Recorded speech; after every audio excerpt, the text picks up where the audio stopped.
It's like that meme of that guy with the girl, and Yeah, then there's the other he's, girl like, walking looking by. behind, It's like right. you're doing an interview with a prospect, and you're looking at the other I'm looking prospect at the other over there. guy's ass. I'm going, man, look at that ass. That's going to work. Look at those thighs. That's going to work. We need the homies to Photoshop that meme now. Oh, yeah. What's up, everybody? It's Chris Simms. It's Chris Simms Unbuttoned. Ahmed Fareed is here today. It's a big day. It's quarterback prospect day. It's quarterback ranking day. Here we go. I have looked at Ahmed's legs and butt already today. They look okay. He could use a little extra muscle, but I can definitely tell you I've studied all these quarterbacks' legs and butt and everything else that goes along with it. So here is the day. I'm excited. It's going to be a great conversation. I think there's a lot to unpack here. Yeah. Great group all together. I think it's legit. I was trying to think where this day ranks in the Chris Simms Unbuttoned podcast rankings. It's up there, right? Certainly top 5. I think so. Might it might be be top top 3. I think so. Could be top Could 1. be top period. 1. Right. I mean, what's more important than this? I mean, my official NFL quarterback rankings where, I think we all know who kind of the top 2 or 3 are anyways. So. Week 12 review pod. Right. That's always a good one. That's a big one now. It's a big one. But yeah, this is our first chance to get our thoughts out there. And this is something that I, of course, have great passion for. I love doing it. Of course, have had the experience to learn from some greats, and as far as evaluating quarterbacks, seeing them in person, being around them my whole life, right? And, this is one where, I don't get to be around these guys. I got to be around them this year a little bit. I did get to see all of them, which I like. Even though it might have been brief, there is some value to that. But I'm not going to rank it on that. My ranking is on film. I'm just watching film. Right, and that's where we'll go, and a little bit of interview, and a little bit of interview. Well, the superstar personality, but I wasn't like I'm not going to.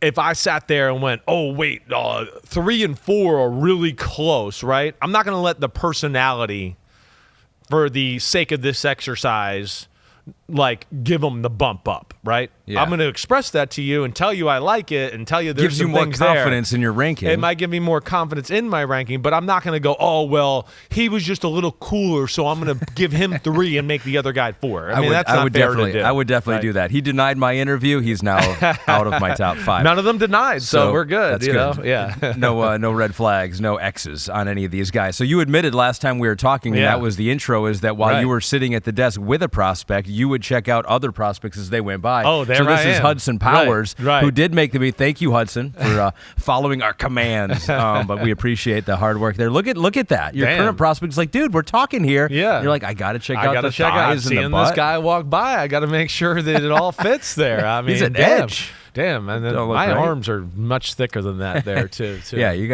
maybe you should work on that. People who live in glass houses, check out your own self. So, all right, so this is it. The 2024 quarterback draft ranking. So before we get started, before we take a look back at last year, because I think we'll do that with all the positions. Yeah. We'll take a look back at last year. Sure. We'll celebrate the wins. We'll take a victory lap there. And we'll also take a look at the picks maybe that you'd like to have back, or what you've learned. Sure. Where did it go wrong? What did you see that didn't necessarily translate on the field with some of these guys?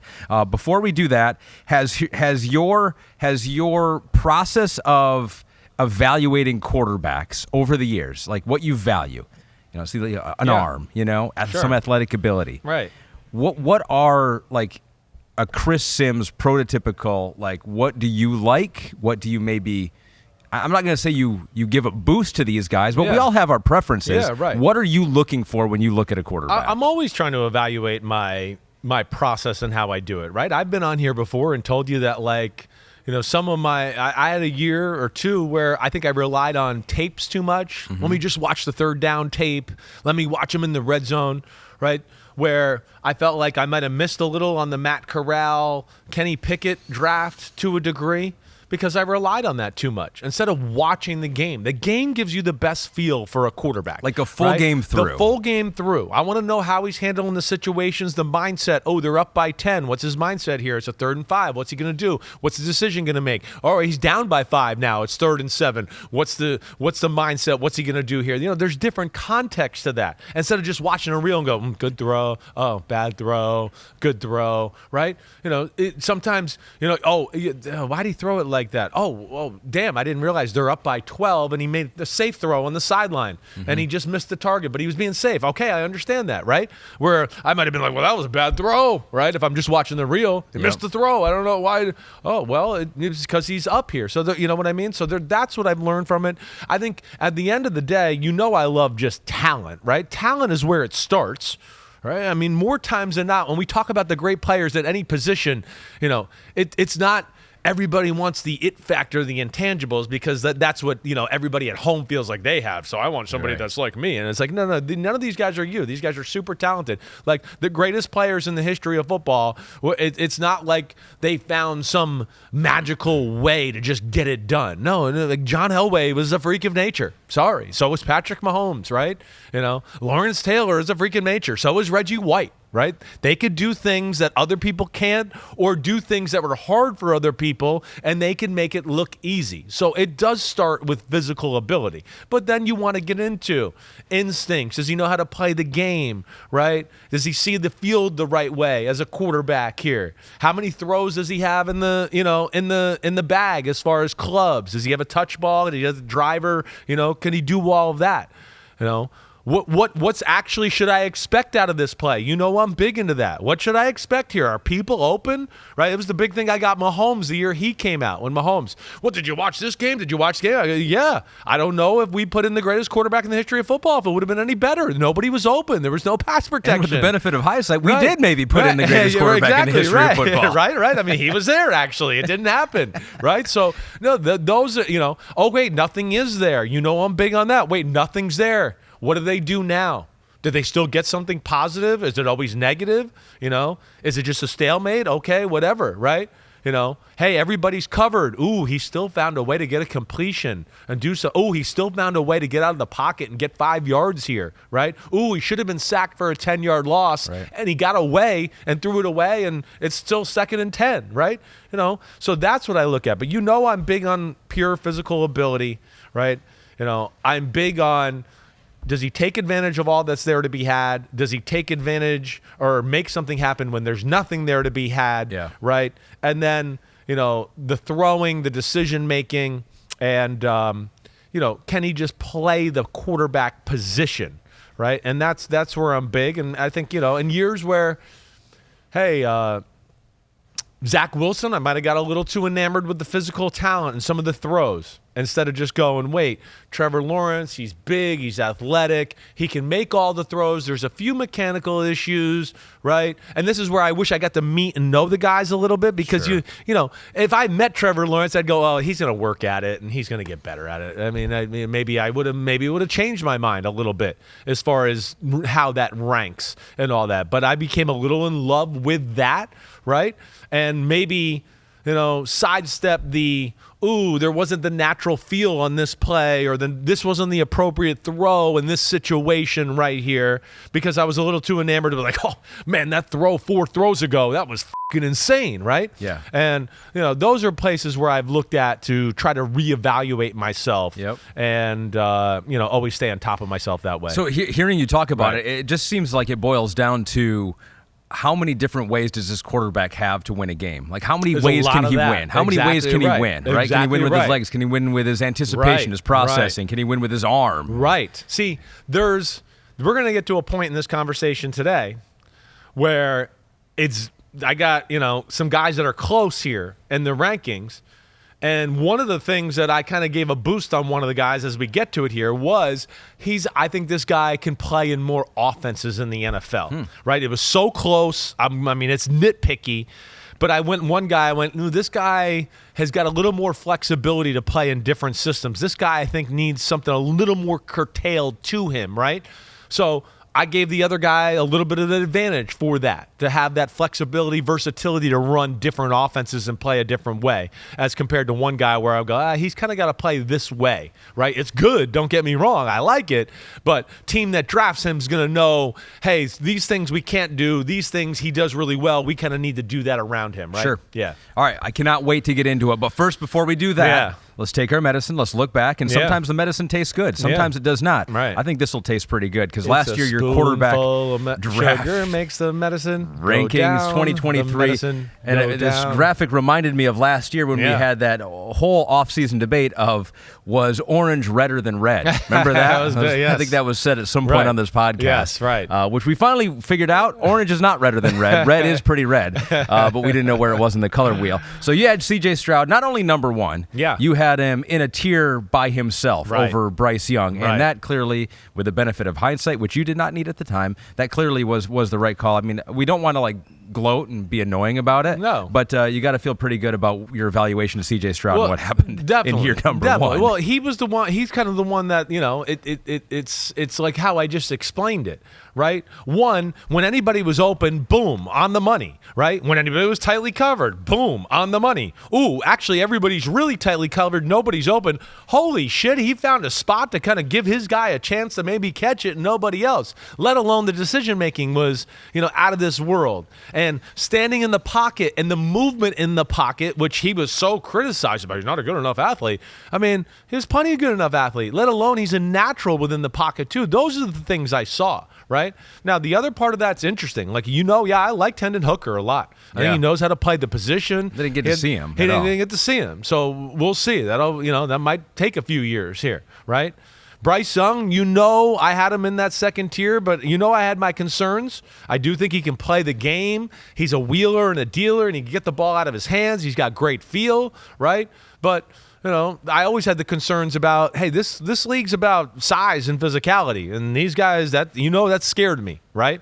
Anthony Richardson, we talked about, and this is where, sometimes I go, do I need to rethink how I do this, right? Because that would be one last year, and this because you've heard me say this, but his talent was off the charts good, right? The film was raw. He's only played 11 games, right? I'm going off that. It's hard for you just in that without knowing the guy. Wait, I didn't hear how he is in meetings or anything, right? And I usually always do these rankings before teams or players make their visits to certain teams and do all of that.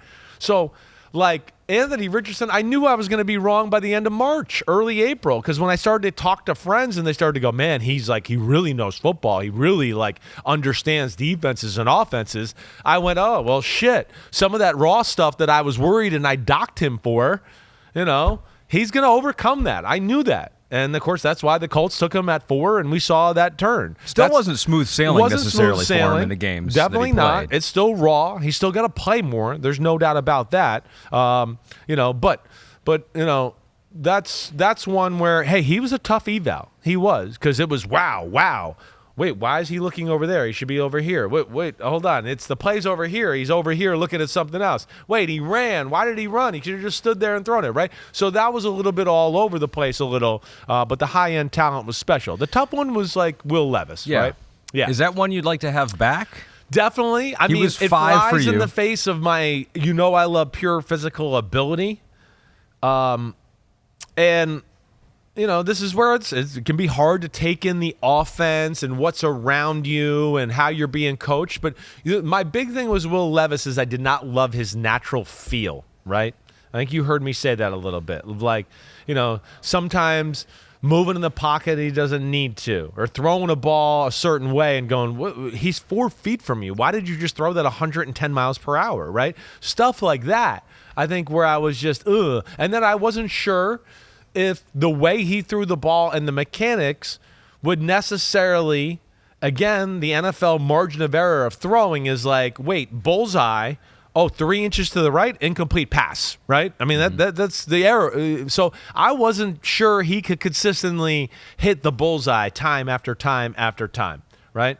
He obviously proved me wrong. I obviously was wrong. But I also do think, where he landed, the way he was coached, right? The way that guy, Mike Vrabel, talks to his quarterbacks and what he expects and all that, I think it was the perfect spot to kind of rein him in and put him in spots and positions to where, wait, he does this really well, and he might not be great at this, or we got to work at it. But, yeah, that's one that certainly, as it looks right now, I feel like I missed. Well, it's funny. Even on the ones that you're wrong on, it's pretty clear that you're thinking the same way that a lot of NFL GMs and scouts and scouting directors are thinking, too, because you've admitted maybe not seeing some things with Zach Wilson. He was the number 2 quarterback for a lot of teams out there. Right. Will Levis dropped in the draft last year. So those things happen. So those things you were saying and concerned about, it's illuminating to us because there's enough other my thoughts teams justified. I know that think right? that, yes. I'm not saying I was right or whatever, but I'm just saying, like, I didn't just make that up and pull that out of my ass, right? I mean, I didn't. I know other people saw what I saw. Or exactly right?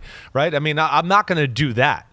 And again, I'm rooting for Will Levis. I'm never against like these just because I had him low and they're proving me wrong, man. During the season last year, I was talking, at a high level about him, amazed about what he was doing. Fun to watch. And some of the throws. He was fun to watch. He played with an intensity that I really liked, right? I mean, he really had a lot of things that made the season enjoyable watching him, and we'll see and hope he can continue that success. So let's put a button on it. We'll show all the quarterbacks who were drafted last year, starting with Bryce Young, and then you had C.J. Stroud, Anthony Richardson, Will Levis, Hendon Hooker, Jake Haener, Stetson Bennett, who unfortunately didn't get to see a whole lot from. Aiden O'Connell was after that. I don't know. Do we have that, Pete, back there, that graphic? You spent so much time making that graphic. I was like, we have to get that. Gabby's back there. We have to see it because it's such a pretty looking graphic too to see it all in one spot. DTR was a guy that you kind of put on the map for a lot of teams out there. Well, I mean, again, you can see Cleveland liked him too. I mean, he was their backup quarterback as a true rookie, right? I mean, he can play the game, and then he had the physical ability. That's where it's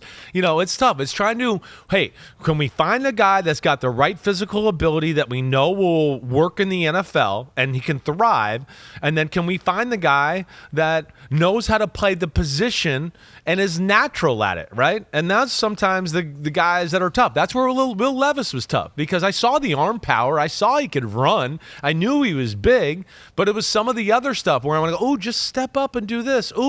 Get off that read. He's covered. Go to the second guy, right?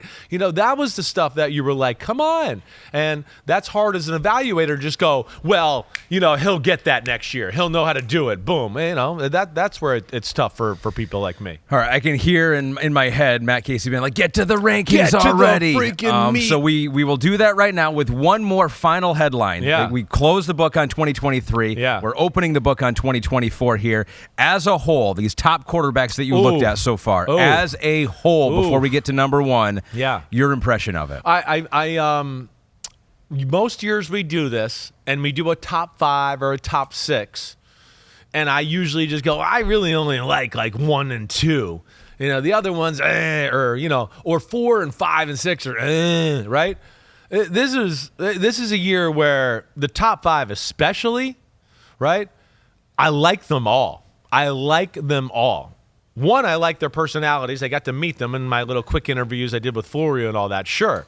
But forget all that crap. Erasing all of that, watching the film, they're all exciting. They're all intriguing. I don't think I've ever had a year where I felt like the top 5 were of this quality, right? I know we had the Justin Fields, Trey Lance, Zach Wilson, Trevor Lawrence draft, right? Where there was some wow. But that from that breakdown, there was some, I don't know. I mean, there's some issues here, right? This group, I do not feel that way. This group, I sit here and go, all these guys can be really good starting quarterbacks in the NFL. And all of them have a type of game that translates to the NFL. So that's where it made it hard, especially 3, 4, and 5, as we'll get to, that was really close, right? They're all good. And there's all things I like about their game and how it translates to the next level to where I think they can thrive and be successful. And that's rare. I don't remember a year of liking this many guys, at the top of the draft. Ladies and gentlemen, boom. The moment has arrived. We will go 1 through 5 and 6, actually. We have 6 in your top 5 this year. There was some debate from the homies if they like to go reverse order. We'll talk about that as we go on. For quarterbacks, we got to go 1 through 6. Yes. Ladies and gentlemen, drum roll, please. Without further ado, in a tier by himself. Yes, sir. Your number 1 quarterback in the draft rankings, Chris Simms 2024 is a tier by himself in a class of his own is Caleb Williams. That is not a shock to anybody that's been listening to me over the last week, whether it's on here or Pro Football Talk, right? Caleb Williams is one of the greatest quarterback talents that I've ever evaluated coming out in the draft, right? He has got it all. There's nothing that I look at in Caleb Williams' game to go, there concerns me, right? I feel about as confident with Caleb Williams as I do with C.J. Stroud last year, as I did with Joe Burrow, as I did with Patrick Mahomes, right? Where I just was like, nope, there's nothing to worry about. This guy can do it all and then some. Right? And this is where we just talked about how I evaluate the quarterbacks. One, all right, let's get into physical ability. Because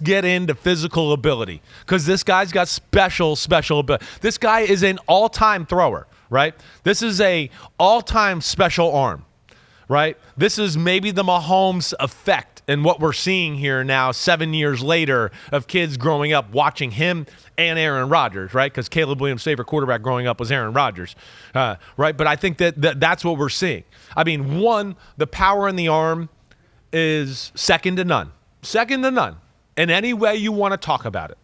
Off a back foot, perfect pocket, standing.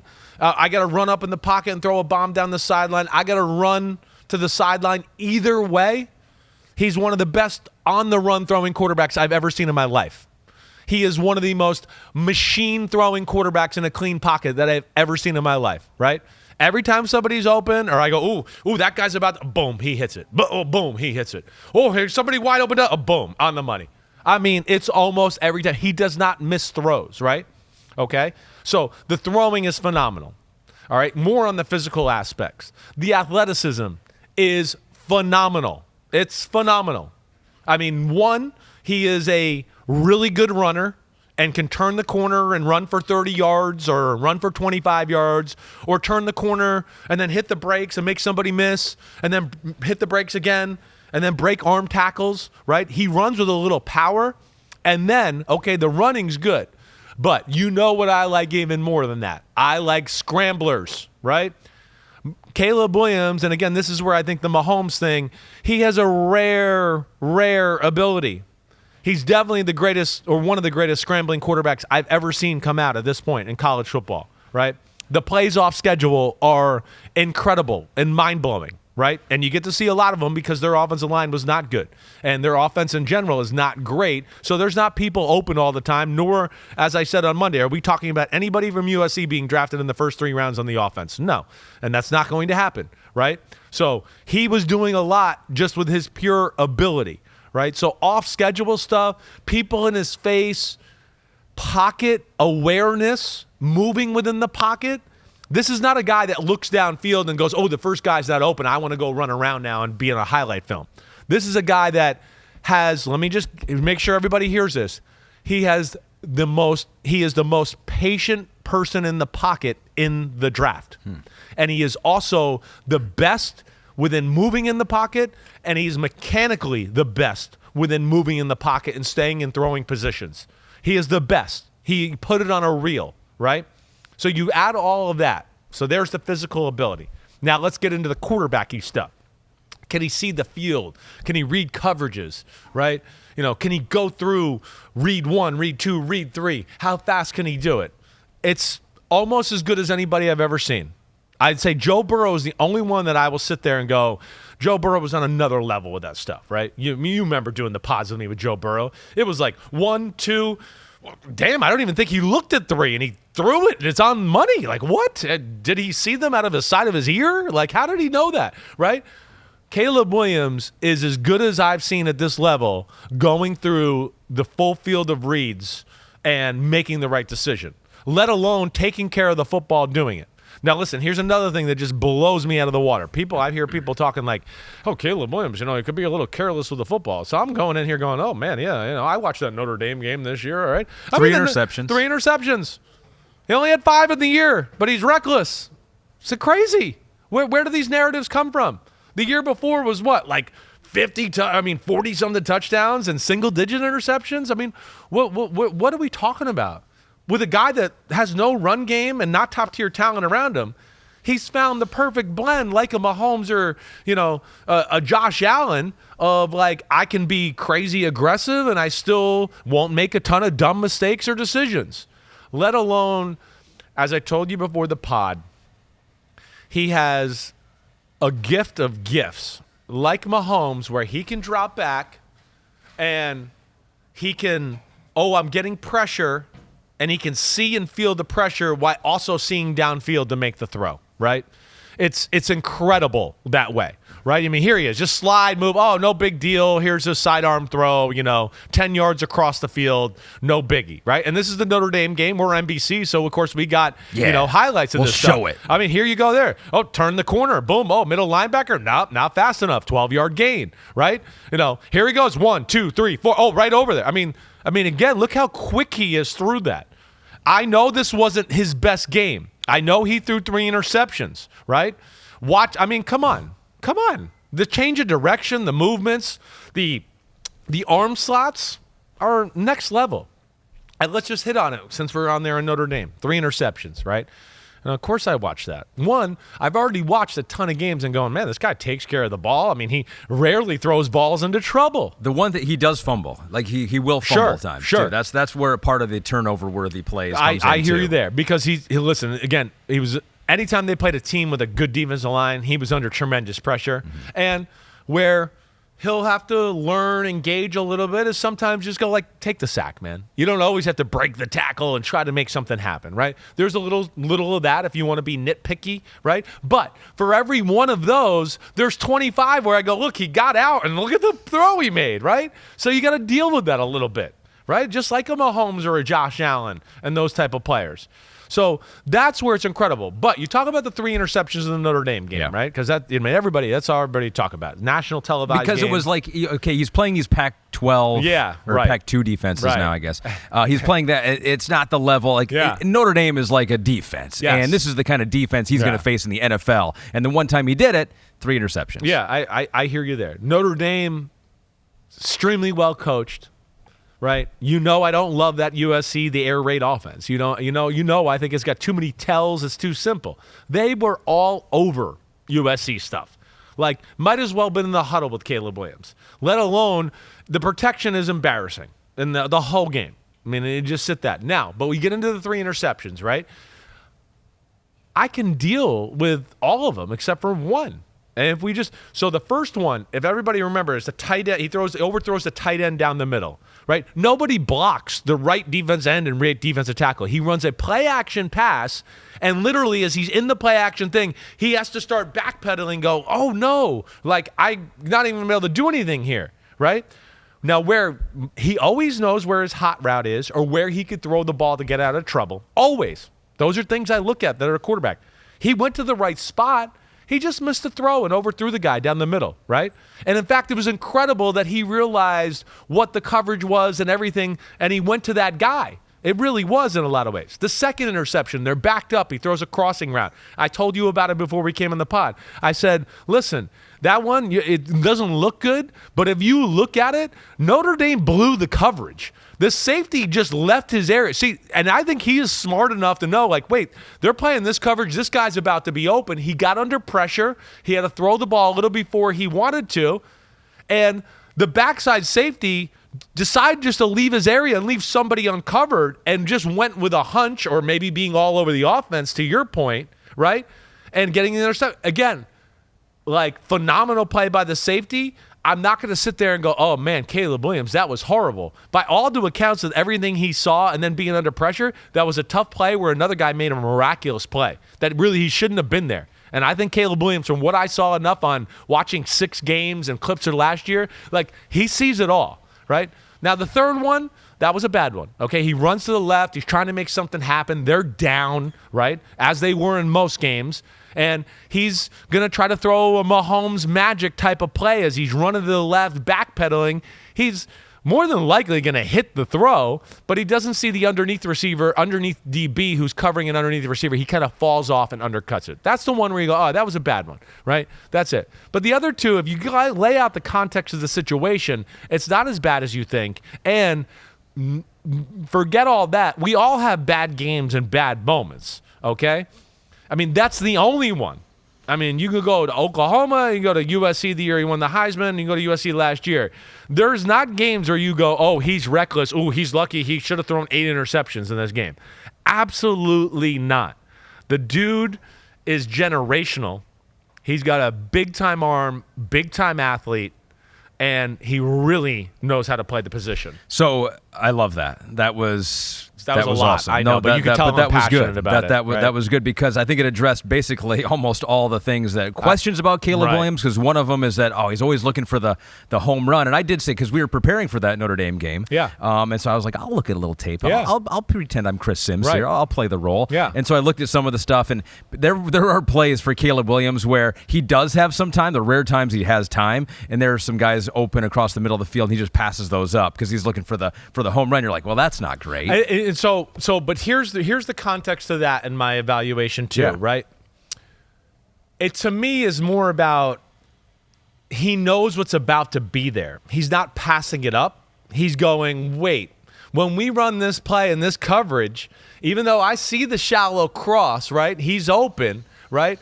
My experience has showed me that this deep crosser or in cut is going to pop here against this coverage. So I'm going to pass up the little, I could get a 4 or 5 yard completion because my experience has told me this is about to pop open and I can throw that damn ball and just like it's the 4 yard throw, right? So that's where I think there's a little bit to that as well, right? He has a number of plays where, he comes on, you go, oh, wait, he could probably throw it right there, but he buys a little time in the pocket because he's like, wait, the deep crosser's coming. He's coming open. I'm gonna make this guy miss and stay in my throwing position. And I knew from my first few steps in the drop and the coverage they're playing, I could see the way he's gonna come open. And then boom, he just slides a little or whatever, and there's a 30-yard gain. Where it's like if he just went, the shallow cross is there, it would have been 2nd and 6, and it would have been a nice play. But instead, hey, it's 1st and 10, and we're on field goal territory on the other side now because he just threw a laser on a 30-yard crosser on the money where the guy continued to run up the sideline. So there's a little of that in play as well. But also to your point, it's something that, yes, he's got to be a little careful of. He does. But I also think where I've made the comparison to Josh Allen a little is like, I think he realized I got to do some extraordinary things here if we want to stay in these football games. Yeah, to that point about their defense, and James Carson, homie, wants to chime in, says, in reviewing Caleb from last year and 2022, can you see the difference in pocket protection? Also, losing Addison in the draft was a major loss. I think that's a good point. Definitely. No receivers could create space. I feel the drop in production was a byproduct of the cast around him. I would totally agree with that. To me, more of the problems with Caleb Williams in the evaluation were not Caleb Williams' problems. They were USC problems, right? And listen, there's a handful of plays, to your point or whatever else, where you go, just be, hey, you can't do that in the NFL. That'll be a bad play if you do that, right? But there's not so much of that to where you go, this is reckless. This is crazy. I don't know if this will translate. I mean, there are so many by-the-book, unbelievable quarterback plays. It's incredible. I mean, incredible. Does 72 and 10 speak to reckless decision maker and I don't do things the right way? I mean, no. 72 touchdowns, 10 interceptions in the last 2 years. Yeah. I mean, come on. So that's where it's amazing. Let alone, I talk about the clubs in the bag, right? He can throw with anticipation. He can be a passer or a thrower. And that's where it's Mahomes-ish too. Mahomes has great touch. We know that. Caleb Williams has great touch. He can also wait for the guy to come out of the break and then throw a laser, right? He can flick it. He can literally hit people in his face, and it's like, alligator arms, I'm a T-Rex, and still throw it like 30 yards down the field on an out route, right? As RPOs, he's incredible. He will go into the NFL next year as being one of the best RPO throwers in football, not named Mahomes. He will be up the top of the list with being able to do this and throw sidearms and throw through lanes and do whatever. I mean, he's a magician that way. The screen game, the same thing. The release, when he wants to get it out and flick it over to a receiver and a wide receiver screen, anything like that, it's as quick as you're going to get. I mean, Aaron Rodgers would be the only guy I'd seen in his prime that could do it quicker, right? So it's off the charts good.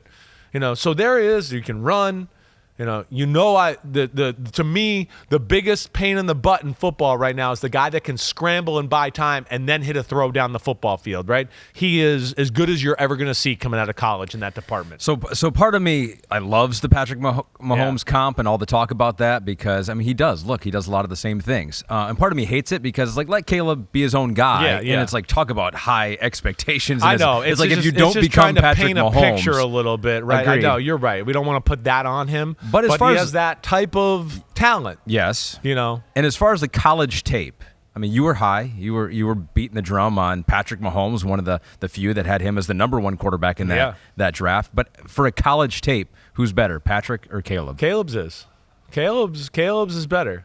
That's where I think it's the Mahomes factor. Like, is Caleb Williams as good at watching the rush and seeing down the field if he hasn't watched Patrick Mahomes the last 4, 5, 6 years, right? I think that's a thing that Mahomes has brought to everybody a little bit. Mm-hmm. Wait, I know it's not always by the book. It's not always that, right? All right, but hey, the game's getting a little hectic. They're getting pass rush. I can kind of do both. That's rare. But let me just make this clear too. He can be really surgical. Right? If you give him an offense and a system and all that, he will sit in the pocket and dice you up with one great throw and decision after another. I have no doubt about that. So that's to me where he's, maybe a little more advanced than Patrick Mahomes. Now, I don't know if his arm pops off the screen quite the way. Like when I saw the first 5 throws I saw of Mahomes, I was like, who is this guy? Who is it? Where is he the first pick of the draft? I mean, what? I was like, where's everybody got him ranked? 3rd round. I was like, I've never seen a human throw the ball like this, right? That was rare, right? Caleb Williams, maybe not quite that, but it ain't far off. It ain't far off. And I do think he has more of the sidearm and stuff like that Mahomes only did that every now and then in college. You're still in college. You don't have the guts to do that. He's gotten more gutsier and more free with that as he's gone on. Caleb is a little more advanced with that than Mahomes was as a junior in college or senior. Mahomes got that part of his game, he said, from baseball. You asked Caleb about that. He didn't play baseball. He said he got it from swimming. You know what's funny? Josh Allen also has said that. Swimming is how he got strength in different angles. No, I could see that. My son's a swimmer. When he said it, I understood what he's meant. The next Caleb Williams. I'm a recreational swimmer. Yeah, I did swim it makes a lot sense. I mean, you're certainly going to get tremendous strength in the shoulder and elbow joints doing a whole lot of swimming. So what do you make of this here? Yeah. In college, he took 98.1% of his snaps out of the shotgun. Right. The NFL average is 67.2. Yeah. He doesn't. I don't worry about him underneath the center. There's one guy I'm going to worry about underneath the center that we'll get to in a little while, right? But I don't worry about he can do all of that. He's such a good athlete, right? This is a special athlete, right? I mean, this is an explosive, right? Unbelievable change of direction, great strength and power in his legs type of athlete. So him getting out from center, doing that type of stuff, that'll not be a problem at all. So one of the things that was talked about him, the negatives potentially, is that he's a prima donna. He's got his family around him, doesn't have an agent, he's got his dad, he's got a lot of influence. It's like he's going to be a headache to deal with. How much does he even love football? Does he just love what comes with football? Yeah, right. You sat down with him. Yeah. You talked to him about the nitty-gritty. I mean, if you're a fan of this podcast, you know that Chris likes talking about the nitty-gritty, about playing quarterback in the NFL. And guess what? Caleb Williams also likes to talk about the nitty-gritty. We found that out when Chris was talking with him at the Combine. We have a soundbite of that. So let's hear Caleb Williams talking about the nitty-gritty. How you feel gripping, like you used an old ball in college, it looked like, at least to me. I don't know. Well, I customized the ball. So you broke them in big time. I break them in. Okay. I tell them break them in. Yeah. I don't like the little pebbly feeling. Uh-huh. To some, it may feel slick once it gets past the pebbly, but for me, it feels. Oh, look at this. We got props. You like the NFL ball? Carrot top. Here we go. We got you like the NFL ball? This is my favorite football. I mean, you don't want this one. No, I don't want this one. But show us the grip. Yep. Yeah, so there he is. He's 2 and like right on 4. Okay, yeah, I like it. Yeah. All right. Yeah. And so, but you like the NFL football? Yeah, it's the best football in the world. Right? The laces and everything. Laces, you're like, the way it damn. spins. It always spins. It always spins. Well done, Morgan, having a football right there and delivering it on time. Good job, Morgan, who was there at the Combine in Indy. So you liked that. You enjoy. You feel like coming away after the conversation with Caleb Williams that he will put in the work necessary to be a great quarterback. He's Jim Rat. I could tell he's obsessed. Right. I could tell he's obsessed. You could just see it. You could see the way his eyes light up. the way he answered my football question right away. Oh, they're custom. Like, I mean, yeah. So he put in, hey, we got to break these in and get them the way I want to. Right? And then, yeah, the NFL thing. Like, listen, a lot of young quarterbacks, when I ask them how they grip the football, they don't know how they grip the football. He knew right away, right? He knew right away. And then the way his eyes lit up when he talked about throwing the football, yeah, that was a little different, right? Let alone his game says that. Right? You don't get some of those throws and that stuff by just going, well, I just come out here and do this, right? No. He's been in the backyard with his dad or whoever, friends on the cul-de-sac that he talked about or whatever. He's been trying and tinkering with this stuff his whole life, and he's mastered it. And then he gets into, he's into the mechanical details. He says later on in the interview, I really work on that stuff. And you can tell. Again, not only is the most talented, he is mechanically the best quarterback in this draft as well. It's both of them, right? Slam dunk number one of the most talented quarterbacks I've ever evaluated, one of the greatest throwers in college football history, and then he can play the position of quarterback. He has poise and patience in the pocket that is mature, way beyond his years as far as that's concerned, right? And, of course, like I talked about, maximizing plays, hitting all that's there to be had, the different arm angles, and the rare ability to see the rush, feel the rush, and still see down the field and continually make good decisions is off the charts good, okay? Slam dunk, Chicago Bears, Caleb Williams, number 13, coming to a theater near you, and they should be happy because they got a special guy. Ryan Poles, right, came from Kansas City. He's got guys like Patrick Mahomes dancing around in his head when he sleeps at night going, man, I need to find me one of those. He's fucking found it, right? And sorry, Detroit Lions fan in your Honolulu blue sweatshirt today, right? The Bears and Caleb Williams are going to be a pain in your ass here for the next few years. I mean, it was just, 2 months ago you were saying, keep Justin Fields. I think we should get back to that. We should get back to that talk here. I know. Brian Neal had the question from Monday that we punted until today, and now's the perfect time to ask it. It says, I'm a Bears fan. Give me some hope. Tell me why Caleb is different than the last 2 times we drafted a quarterback first round. Well, I think you just spent 25 minutes telling us why Caleb is different than the last 2. Yes. 49701 wants to know, erasing your memory of what C.J. Stroud did last year, if he was in this draft class, would you take him first or Caleb first? That would have been tight. I probably would have taken Caleb first, right? Because he has done it more. It's like CJ, his best was right at the end. Yeah. too. There still was a lot of good. There was a lot of good. A lot of good. I love CJ Stroud, right? I feel like Caleb is every bit the slam dunk thrower CJ was, right? Maybe not quite as just unreal accurate, but I think his arm has more power. There's the different arm angles he has on that. And then I think it's just the backyard plays. He definitely has that advantage on CJ. Now, CJ's size, again, is a skill, and that gets overlooked too much in this process where he makes a lot of throws with people around him and in the pocket, and because he's big, he can hang in there and do that. Caleb can do that too. He can. 6'1", 214 for Caleb. You don't see it as much in the way that like Stroud just would be like, I'm going to hit this in cut and take a big hit. Caleb will do that as well, but Caleb's movement is certainly more of a key or a factor to his game maybe than C.J. Stroud was. Caleb Williams, the number 1 pick in the draft, according to basically everyone, and Chris Simms, the number 1 quarterback he has seen in college football. Yeah. In a long time, maybe ever. Yeah. All right, we move on now. How do you top that? Man, what a rough year to be another quarterback in the draft class. This ain't another quarterback coming up. I could tell you that. It's more than just another quarterback. Yeah. So this quarterback, right, also in a tier by himself. Yes, he is. He is your number 2 quarterback, but the headline, number 1 in other years. That's right. Your number 2 quarterback of 2024 is? Jayden Daniels, LSU slam dunk. I mean, it's slam number dunk. 2. Slam dunk. Number 2, Washington Commanders run to the podium as soon as Caleb Williams gets handed into Chicago, right? Run to the podium. Special player. Special. Like I said, in years maybe where it's not C.J. Stroud or Caleb Williams or Patrick Mahomes, or Josh Allen, who I love, right? And it might have been close, actually, between them. If I was going to be fair about what I thought about Josh Allen, he wasn't, like, as slam dunk as maybe some of the other guys, right? Because he was at Wyoming, and it was raw and all that.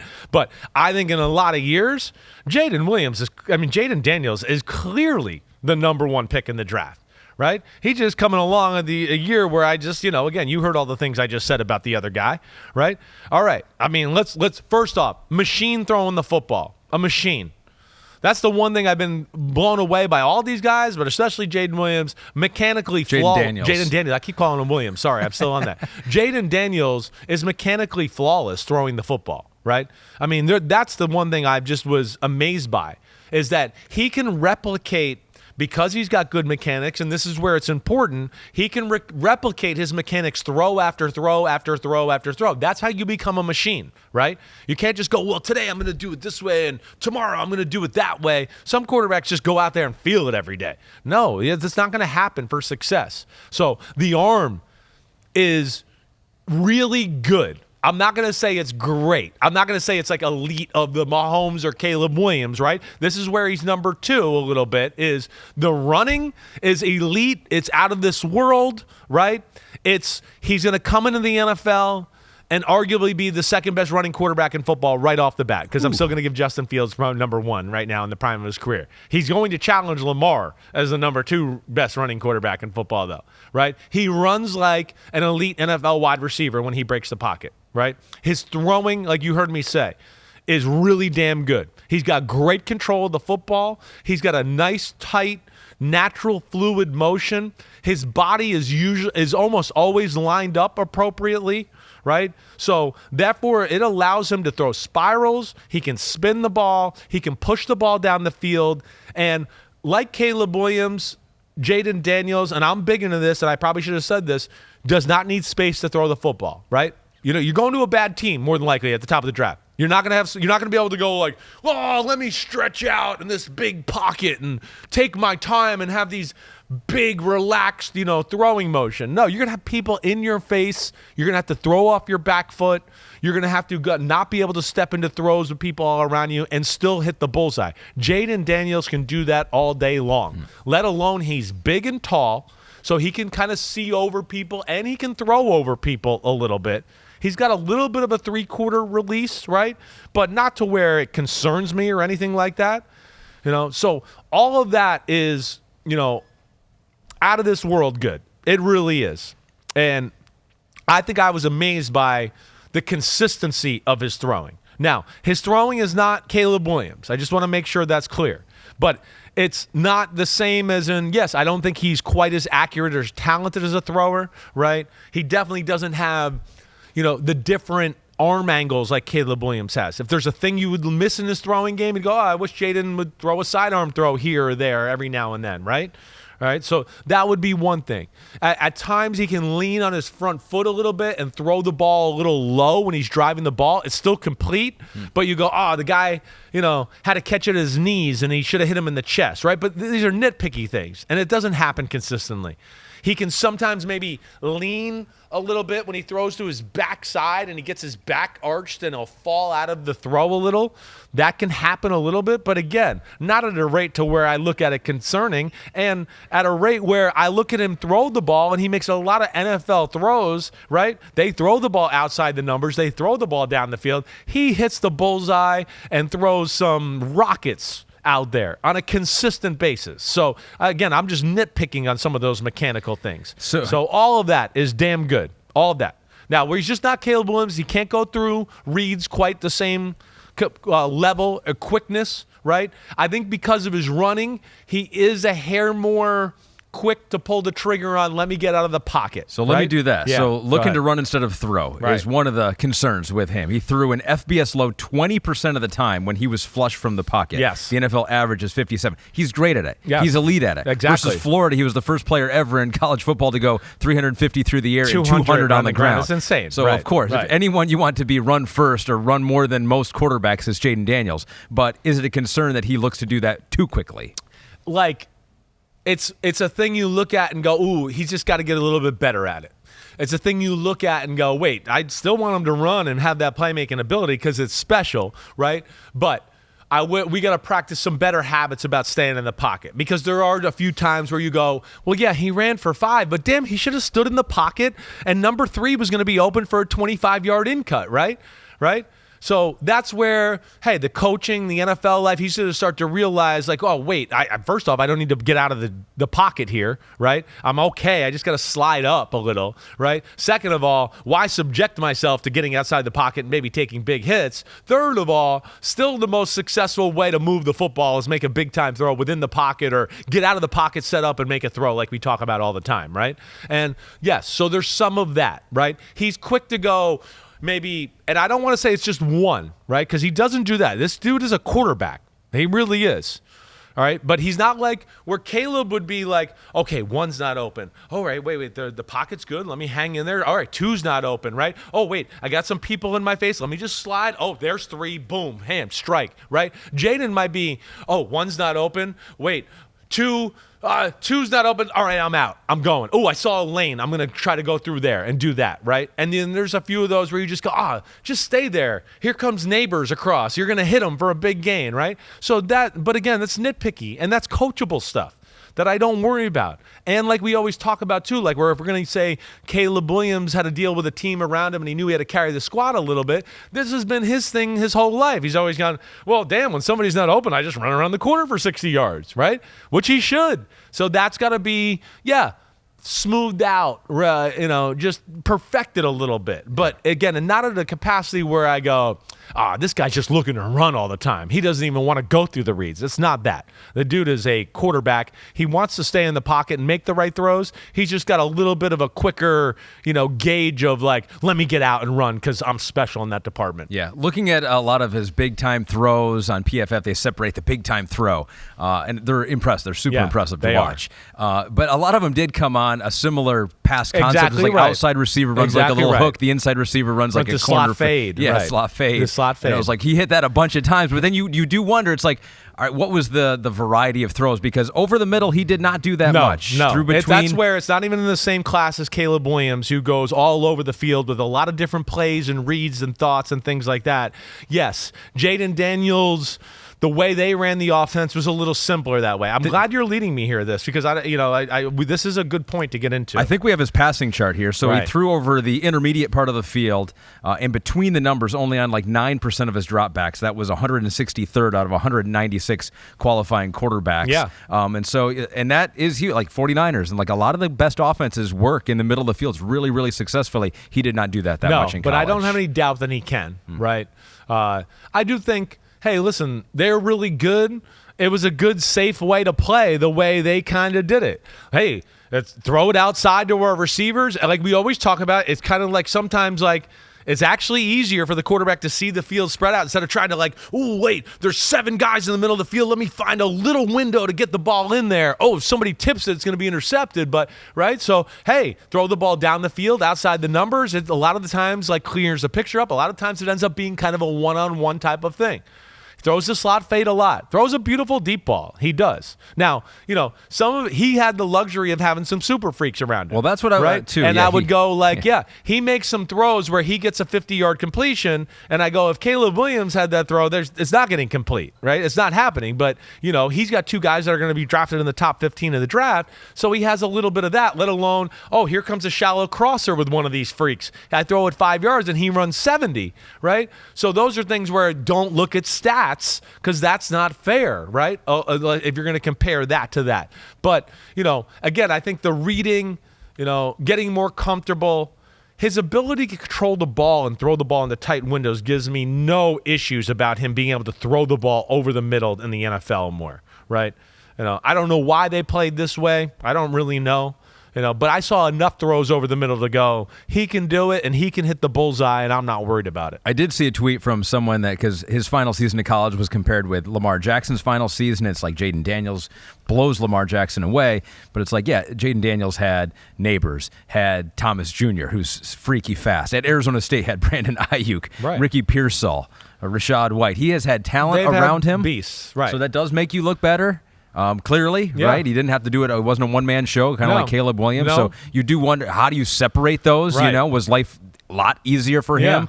But you don't think it's not enough to knock him down for you. No, not enough of that. There's still too much quality and too many good plays and reads and decisions and throws to just to chalk it up to that. And hey, let's be real about this a little bit. I mean, Joe Burrow, who had better talent than him in college football? Yeah, I mean, right? Justin Jefferson and Jamar Chase on the same fucking team. Yeah. I mean, that's insane, right? I mean, like with Clyde Edwards-Helaire at running back, who was a first-round pick. Right, so again, it's about the throws, the decisions, what's there to be had. Yes, some of those throws are things like, okay, yeah, he got away with something maybe somebody else wouldn't, or whatever else. But still, there's too many other really high-end quality ones that are special that way, right? Shane Duda, real quick, while you look over your notes here and try to gather your thoughts. Right. Shane Duda says, "Hey, Chris, been a homie since BR and respect your quarterback opinions over anyone. With you clearly having Daniels over Maye, I can't believe you let the cat out of the bag so soon on that. Clearly having Daniels over Maye, does size concern you at all? As a Commanders fan, I don't know if I'm ready for another slighter frame running quarterback, RG3, who puts himself in danger over the big, strong, prototypical guy." Yeah, there's a little concern there. That's another thing. Look, I know he weighed in at, I think above 210 or 210, right? I would think realistically he was probably like 6'4", 210. I would think during the year he was probably like 202, something like that. There's definitely some plays where, again, he gets ragdolled a little bit. Right. So you got to be, you're going to have to stay on him. Hey, get down. Hey, don't take this shot. Hey, the extra 3 yards aren't worth it. Just slide here. Right. There's those concerns. But, as far as in the pocket and playing in the pocket, he plays big in the pocket. He plays big. He's not running because he's scared to get hit. He has plenty of throws where he stands there, looks down the barrel of the gun and makes a big throw and takes a big shot. Right. So all of that's there. And we got no injury history as it is right now. So, again, I think it's just one of those things where you look at it, you want him to be better at it, right? But it's not something you look at a film or like I did with Bryce Young and go, oh, there's a problem here. This could be scary in some ways, right? I don't feel that way at all. It was in November that Jayden Daniels was basically considered a borderline first-round pick. I think we have his mock draft stock report here, too. Currently, he's DraftKings' favorite to be the third overall pick, so this is how he is shot up there once people started hearing that Chris Simms might like Jayden Daniels here. But it was still basically, it was round 2 back in November. It was basically number 5, maybe 3, and now you have him at 2. Did you get any feeling? You talk to a lot of NFL people. Yeah. Are you out of line? You hear Drake Maye as the number 2 guy from a lot of other places we have for a long time. Nobody tells me shit with this stuff yet, right? Just to stop you there. Yeah. Right? I had some GMs that asked me, who would you take? Who would that, right? Yeah. I didn't, when I said, I was pretty clear to everybody last week, Caleb 1, Jayden Daniels 2. I didn't have any of my football friends go, what? Are you kidding me? Jayden Daniels 2? Right? I didn't get the sense that I was surprising anybody that knew that. I don't know. Again, like I've told you, I got to put myself out there, right? And then next week, this weekend, I'll have conversations with people because now people are going to go, oh, yeah, he's seen it, he's watched it, he's put himself out there a little bit. He's not just going to try to take what I say and run and now do it at his own evaluation and use my knowledge, right? So this is where usually the jump-off point comes for I'll get some text from some people today. Oh, I saw your rankings. Hey, what'd you think of this guy? Hey, what'd you think of that? And I'll start to go from there, right? But I don't think there's no doubt in my mind. If you had the number 2 pick in the draft, if you were the GM of the Washington Commanders, I'm there. I am there. Well, they could change their name. They have new ownership here. You never know, right? But yeah, I'm there. I'm definitely there, and he is number 2. And like I said, I feel like he is got a lot of things that are kind of can't miss about this whole thing. Number 1 in other years. Exactly right. You like him to get a little thicker and bigger, certainly. Like we talked about, I like them to be a little more patient in the pocket, right? But again, I'm telling you, the guy that we're talking and comparing him to is like the most patient in the pocket quarterback I've ever seen in college football history. That's how awesome he is in the pocket. It's special. I can't emphasize that enough. So watching him compared to him sometimes is not fair in that area because it's like, that guy's elite there. Right? This guy's good at here, right? We wish he could get better, right? Here's He's elusive, as you know. The speed's real. Now, where I'll say, too, he's not as quick as Caleb Williams. Nobody makes people miss with coming free, dodging a blitzer, doing all that. He does have a high sack rate. It was like 8.5% sack rate. Because usually if they get your hand on him, he went down. Interesting. Right? Yeah. So that's where he's different than Caleb. Caleb's got unreal change of direction ability. That's not Jayden Daniels. He's receiver slashy guy, right? Guy that just puts his foot in the ground and goes, boom, I'm going that way for 60 yards, right? It's not like, let me break down and I'll break your ankles and, I'll run through arm tackles. That's not who he is that way, right? Throws great spirals, can throw 20-yard out routes like it's nothing. There's no doubt about that. Throwing on the run is good, especially to his right side. His left side needs a little work, again, but not on the same level of one of the best I've ever seen that in Caleb Williams, right? It's out of this world good. But super talented, really good thrower, quick release, great presence in the pocket, big-time elite runner, and my only issues with is sometimes you heard the mechanics. The arm can be a little bit of he's got a really flexible arm, which is a great thing. But sometimes when you have an arm, I had this problem. You don't use your body the right way sometimes, right? You just go, well, damn, my arm's like a slingshot. I could just throw it like that, right? A little bit. But again, we're nitpicking like I was with the other stuff. It's not where I sit there and go, ooh, I'm just not sure because of that. Jayden Daniels is damn good, and he's got some elite traits, and he is a big-time starting NFL quarterback. Well, this is a great year to want a quarterback or need a quarterback in the NFL draft because, according to you, there are great ones at the top, the top two here. Yep. And then you have tier 3 as we go into. You have 3 quarterbacks in tier 3. Yeah. And you have labeled this tier franchise starting quarterbacks. Yes, I have. Some years, it's like after you get past the top 1, it's like no more franchise starting quarterbacks. This year, you believe there are 5 in the NFL franchise starting quarterbacks, 3 of them in tier number 3. Yep. Let's start with your number 3 quarterback of 2024. That is... And I'm going to be clear. This is close here, 3, 4, and 5. And that's why they're all in the tier. I just want to make sure that's clarified here. I do. Right? But number 3 is... Go ahead, delete it up for me again since I your ruined number that 3 quarterback of the 2024 NFL draft class is... Bo Nix, Oregon, right? Bo Nix, I think, was maybe one of the most pleasant surprises of this process, right? I, of course, saw Oregon on TV and did all of that. I get that, right? But I think where I love Bo Nix is, 1, I love his overall body and look, right? He's got a great NFL body. He's got a little structure and muscle on him. He's a really awesome athlete, right? I mean, he is a really good runner, right? I mean, really good, right? He plays quarterback in a lot of ways like an NFL quarterback. His ability to read the field, okay, make quick decisions, throw the appropriate ball, right? Knows when, okay, maybe I need to throw a laser here. Ooh, wait, this guy's going to undercut it. Let me touch it over his head and drop it in the bucket. Can do all of that, right? His backyard playmaking ability, I think, is elite. I do. I think it's elite. When he gets out of the pocket, right, I think on the run, only Caleb Williams is better throwing the ball on the run than Bo Nix. Bo Nix has got a sneaky, strong arm. He's not getting credit for his arm power because they throw too many screens at Oregon. So that's being used against him. He doesn't call the plays, everybody. He just executes them. Don't forget that. Let's not evaluate him for the plays they're calling, right? They play a style that it's basically screens or bomb. Screen, bomb. Screen, bomb. It's a pretty good formula when you got Oregon's type of talent. They got these jitterbug receivers who can make people miss. Hey, Bo Nix can get the ball out of his hand quick. He can throw it, accurately on the quick, short, intermediate throws, all that. He's, bullseye thrower. His mechanics are really flawless.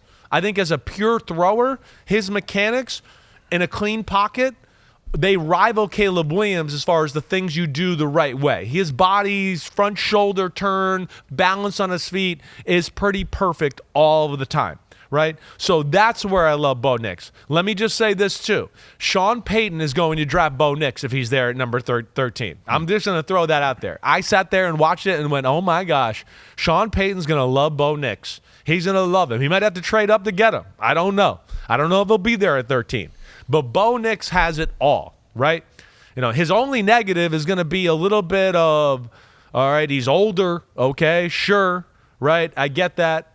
But, when I look at it overall, quick, tight motion, like I told you, really good athlete, controls the ball really well. I wish at times, right, here's one of the negatives, I wish he would use his legs and his body to throw the ball a little bit more. There's a throw every now and then I go, give it the little, give it some elbow grease, you know what I mean? Throw the 100-mile-per-hour fastball. But he's got a strong arm, and he's a good athlete to where he gets away with it a lot with maybe not stepping into the throw all the way.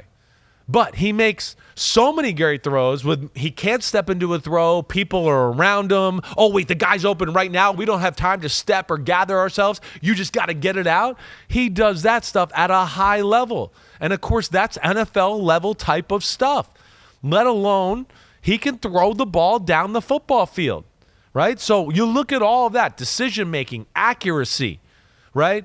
All really good. Wait, is there a play to be had down the field? Okay, he can hit that. And then, oh, wait, even if I am Sean Payton or whatever, there's going to be a few plays. Nobody's open. I called the wrong play. What are you going to do after that? He can go run, right? Not like Jayden Daniels, close to Caleb Williams as far as running, right? But then scrambling and doing that type of stuff, backyard, I'm going to scramble and find somewhere to throw. I think Caleb Williams is the only guy in the draft that was better than Bo Nix in that department. So the 77%, wasn't that his completion percentage at Oregon this past year? Yes, I mean, take that with a grain of salt because, There's as you mentioned, his heat map here is a lot at or behind the line of scrimmage, and FBS low 11% of his passes went 20 or more yards downfield. It did happen, but as you can see, a lot of the screens, it's almost like the Tua offense in Miami. A lot of that. It is a lot like that. But I'll say, unlike Tua, I have less questions about this guy throwing the ball down the football field. I see some big-time, high-level down-the-field throws from Bo Nix. And I just go, oh, if he was just an offense that delivered a few more of these plays for him, right, he would even be that much sexier to watch, right? But yeah, that's going to be used against him, especially in the scouting community and all that. And that's where when teams have him in maybe for a personal workout or whatever else, that's where they're going to dictate and go, well, he certainly doesn't have any problem throwing this throw, that throw, this throw, that throw. And, of course, he really knows how to play the position. Coach's son, whatever. He's coached up, and then Oregon did a great job of coaching him up too, to where he does all the little things, right? Like Caleb Williams. See, this is where he had this maybe over even a Jayden Daniels, right? Like Caleb Williams. Okay, I got to throw the laser. I can throw the laser. Oh wait, there's a guy coming over the middle, right? I got a guy kind of in my face. I got to throw it sidearm, and I can't throw it hard because he's kind of close. So I got to find that way to sidearm it, touch it, and still throw a good ball. Like Bo Nix can do all that stuff. Oh, wait, somebody's in my face, right? There's a guy coming open over the middle. I'm kind of fading away. Oh, damn, I got to drop my arm and kind of put it in a spot and then just let the guy run to it and get it. He can do all of that too. That's where I found him to be extremely, extremely impressive. Melkor23 is with you. He feels good about this evaluation. He goes, I've been high on Bo Nix for over 2 years. I've always thought that maybe I was just wrong, but I've stuck by my guns because so many people give me flack. You're one of the first to see it the way I do. Why does he get so disrespected? Especially his arm throws a beautiful deep ball. He does. Like you mentioned too, though, there are times where he doesn't throw it as hard as you would like. You said it even at the combine in his workout. And is this one of those situations where the 77% accuracy that's in his head so much, he's like, I that's think so. who I am? I think so. He's just got to let it go. I'm so glad you made that point, because I do think that plays into it a little. Let me just get the completion. I'm accurate. That's where when he gets to the NFL, and we've seen this with other quarterbacks too, right? I always bring this up with Deshaun Watson. Deshaun Watson's arm strength was a question coming out at a college. Do you believe that? It was a question. It's kind of funny to say it now, but they were really good. He never really had to put the oomph on it, right? He kind of just could always go, let me just throw it 85% and be smooth. Boom, on the target, right? But like once or twice a game, you'd see a throw where you'd go, ooh, he let it loose right there. Damn, he can throw lasers. Okay, right? And that's Bo Nix. I saw enough to know he can do it. I saw enough Bo Nix on the opposite hash throwing across to the opposite sideline, which is a far throw in college football, and going, there's a 12-yard out. There's a 15-yard comeback. He does it easy, right? he didn't really step into this one, and he still made it easy into tight coverage, right? So, yes, that's an area, again, like we talked about with Jayden Daniels a little bit. It's nitpicky, but he definitely needs to get a little bit better in that area of stepping into the throw, letting it go. And that's where I was mad at the combine, because everyone knows you can be accurate and throw. Like, just come out and answer shut the haters up. Throw a few lasers and just let it go to everybody like, whoa, okay, his arm is plenty strong. And that's where I thought he dropped the ball in that department a little bit. The age debate. Yeah. The experience debate. We had this a little bit on Monday. Right. Older prospect. What is he? Is he 24? 24, Yeah, 24. I believe, right. He is the most experienced quarterback, played at Auburn, then now played 2 years at Oregon. People, I think the age thing comes up because they're like, okay, he is who he is now. He's not going to get any better. 24, we basically see the finished product right here. And so that's the knock on the guys who are older. You made the point on Monday. You don't really look at age. You look at production on the field. You're definitely looking at film for this exercise. Right. Age doesn't concern you. No, I think the age thing is overblown. I do. Is it even a positive in your mind? I mean, in a lot of ways it is. It's like, okay, he's mature. I was dumber at 21 than I was at 24. Yeah. I mean, I did dumb shit off the field. I probably wasn't as focused, right, as the way I needed to be. I was a different guy. 24, 25, right? I don't care about doing that anymore on a Friday night. I'm going to sit home and watch film, or, I'm going to go throw at the field and then just take it easy at home then. You change. He's a married man. He plays a mature style of football. And, I'm also sick of that. He's already maximized. What the hell are you talking about? I saw Tom Brady be barely above average in 2011, 12, and 13, right? And he tweaked his game, and all of a sudden it was like, holy shit, at the end of 2014, who the fuck is this guy? He's throwing lasers again, right? I mean, they drafted Jimmy Garoppolo because they were like, he's not throwing the ball very well. I don't know what's wrong with Tom. So, to think people can't get better still, I don't understand that. Let alone, I don't know, we're all of a sudden we've got into, we're forecasting for 15 years down the road. 15 years from now, he'll be 39. When does that, the NFL is a bunch of 3-year contracts. Let's just worry about the next 3 or 4 years. We'll go from there. He's ready right now. He's got super talent. He's super talented. He does a lot of NFL-style stuff that translates to the NFL. That's why I like it. He's an exceptional athlete. Other than Caleb Williams, he has the second fastest release in the draft as far as getting the ball out of his hands. And I think that's another reason they throw screens. Hey, he's good at it. He can get it over there accurately, and these guys can run, right? Let alone he is pinpoint accurate on short to intermediate throws, which, again, is big. And we're going to get to a guy here in a few minutes where, that's not even a part of his game sometimes. And it's something I wonder how good he can do it a little bit. But, I really liked it. And, I mean, receivers never really break stride, right? That's the other thing, too. On some of these 5- and 10-yard throws, you go, damn, they always hit it full speed and maximize their yak because of that. And like I told you, the backyard stuff, to me, is not a ton of it. But when he does it, my eyes popped out a bunch of times where I went, ooh, I didn't know that was in his game, right? Ooh, I didn't know, wow, that throw right there. There was definitely some of that. Thoroughly impressed by Bo Nix. Yeah, there were so many good deep throws, or not so many, but when he did it, it was so good that Troy Franklin, I was looking at wide receivers a little bit. I was planning ahead. Right. But you look at him, and you're like, man, it's just he has such a good connection with Bo Nix. Bo Nix is putting it right there. I don't know how much of this is Troy Franklin and how much of this is Bo Nix, right? It's hard to separate. It's a little bit of both. It almost made it too easy on Troy Franklin. It was it was too good. He does. He has some of that. On the other side, to your point and what you said too before, I think he was a little too into the accuracy at sometimes, where he'd throw away maybe Franklin be open down the field, and I'd be like, don't just, he's trying to be, I'm going to touch it perfectly, and it's going to drop right in his pocket, where I just want to go throw that fucker high and far and just let him go run under. Rip that thing down the field, and he'll go get it, right? There's a few of that, but I saw enough to go, he can do that, and he can do it easy and at a high level, right? Big-time playmaking ability, great feel in the pocket, and really knows how to play quarterback.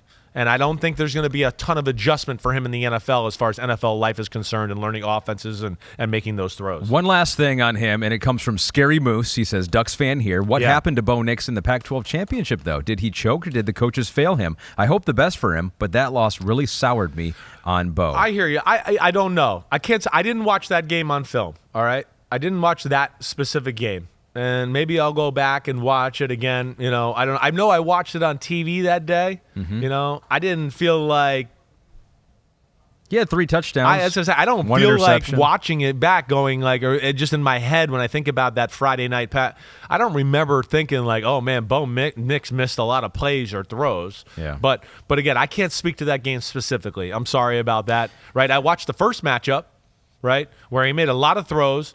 And it was a little drizzly and raining in Washington. And, man, he had no problem controlling the ball and making some big throws in that one right there. So, again, big fan of Bo Nix. I really am. But this Tier 3, I like them all, and it's close. Projected late round 1, early round 2 pick in mock drafts right now. That'll go up. The Chris Simms bump is what they call it after this podcast is released. Your number 4 quarterback, still remaining in tier number 3, which is franchise starting quarterback. Your number 4 quarterback in the 2024 draft rankings is Michael Penix Jr., Washington, the gunslinger. That's what he is, the slinger. He really is. I don't know.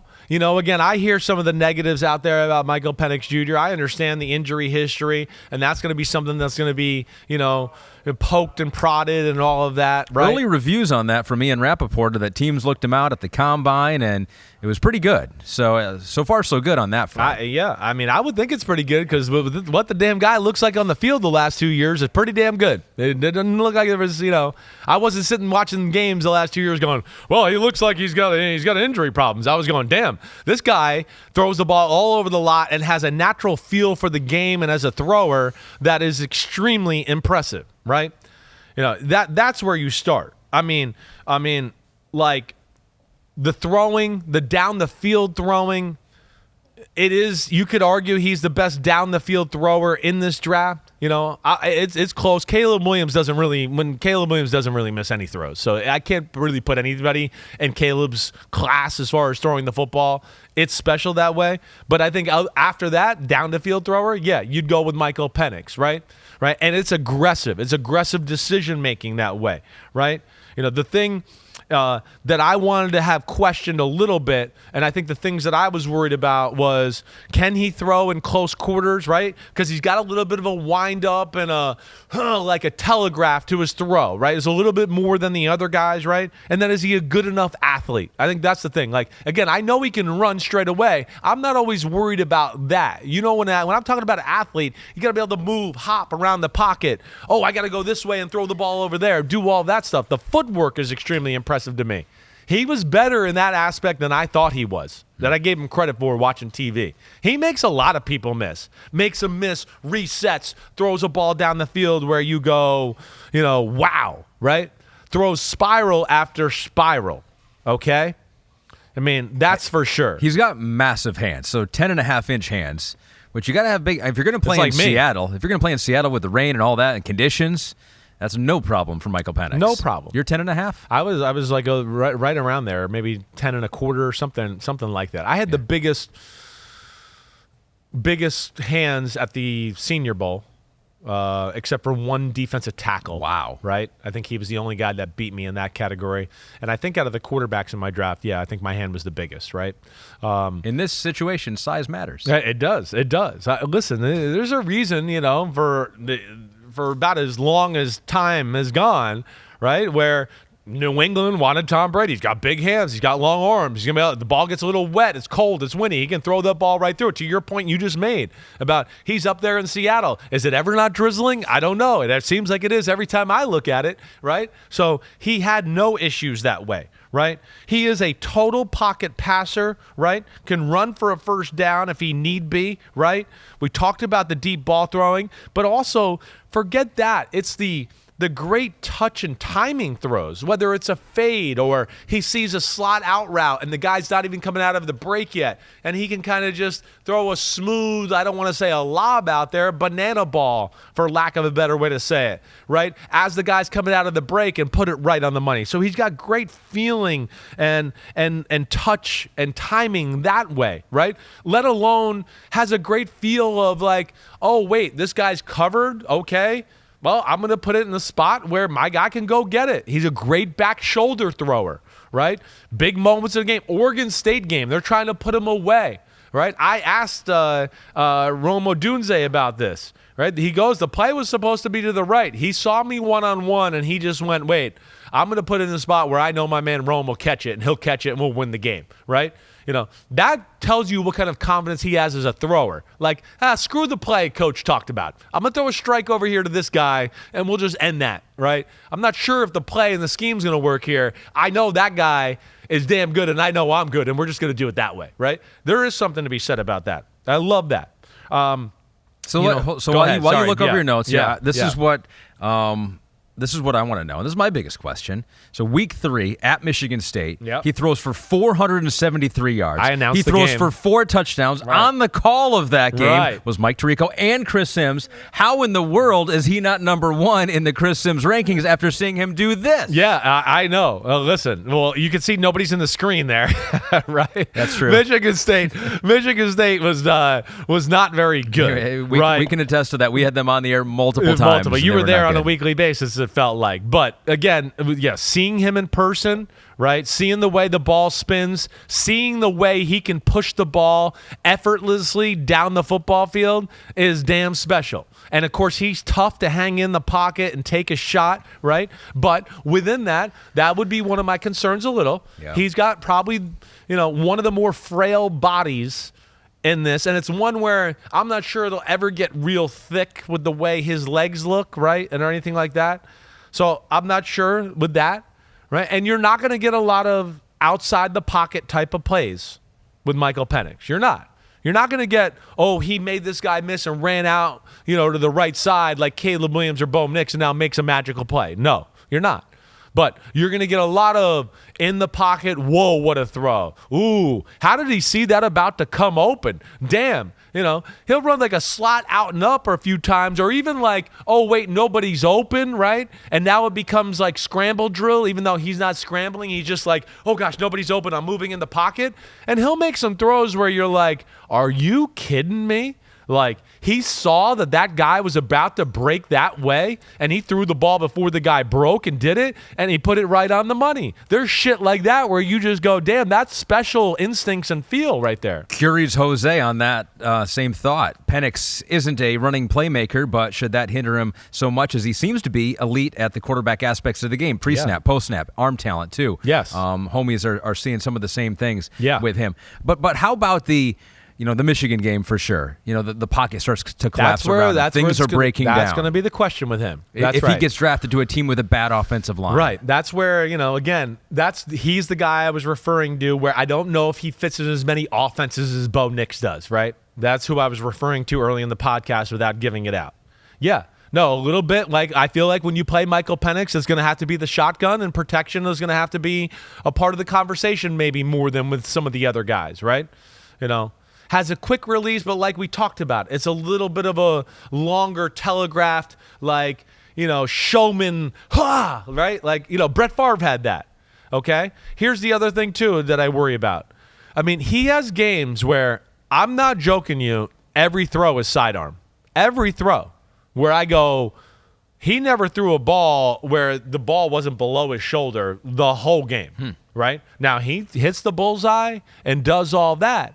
But, when you're not on a really good team like he was, and have an offense that, again, too, was cutting edge for college football, a special offense, right? Now the offensive coordinator of the Seattle Seahawks, right? Good protection, right? All of that. That's I worry about in the NFL as you start to play the Aaron Donalds and the Chris Jones of the world who are watching film all week and studying and going, damn, I gotta get my hands up. I'm gonna bat some balls down, right? That, okay. He would be a guy that I worry about underneath center a little bit because he doesn't have great leg power or, maybe the athleticism some of the other guys do. And to our point with the heat chart and where you throw, right? Yeah. Michael Penix Jr., short passes, quick to intermediate passes, right, don't really happen a lot. You don't see them. You don't see him throw slant routes. You don't see a ton of balls that are over the middle that way.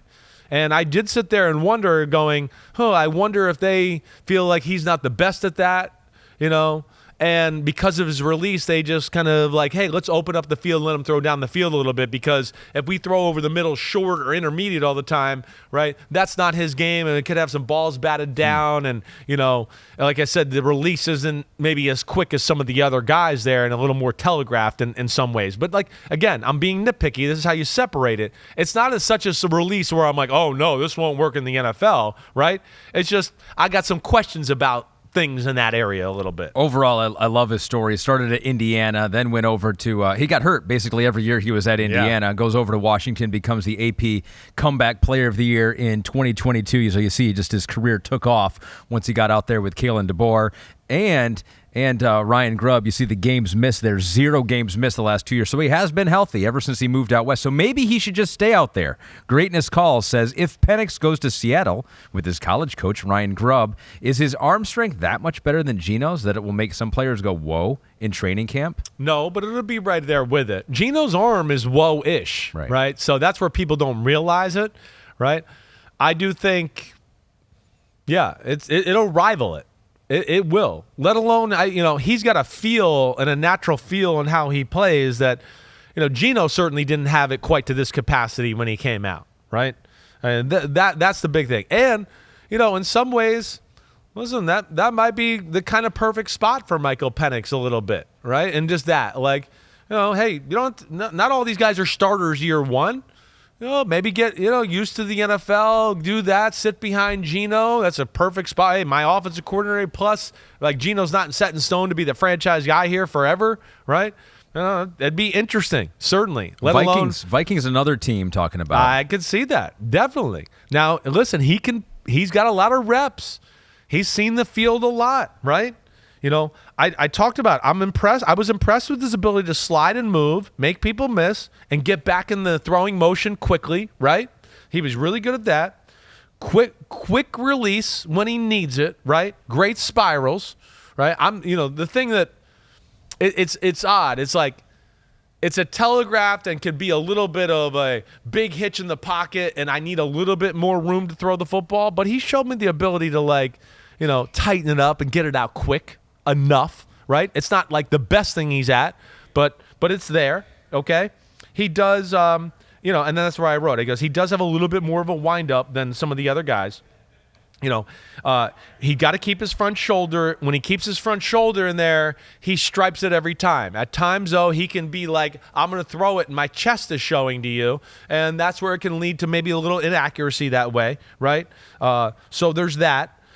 As far as seeing the field, right, and going through reads and making the appropriate throws and all that, I really thought, that was up there with Bo Nix or Caleb Williams. I actually thought he did that better than maybe even Jayden Daniels. It's hard with Jayden Daniels because he's such a great runner. Sometimes you don't know if he's, what he's doing. You're just going, man, well, he's great running, so he's just doing that, right? But, I mean, all of that stuff I thought was like, next level as far as seeing the field and doing that stuff. Yeah, I really did.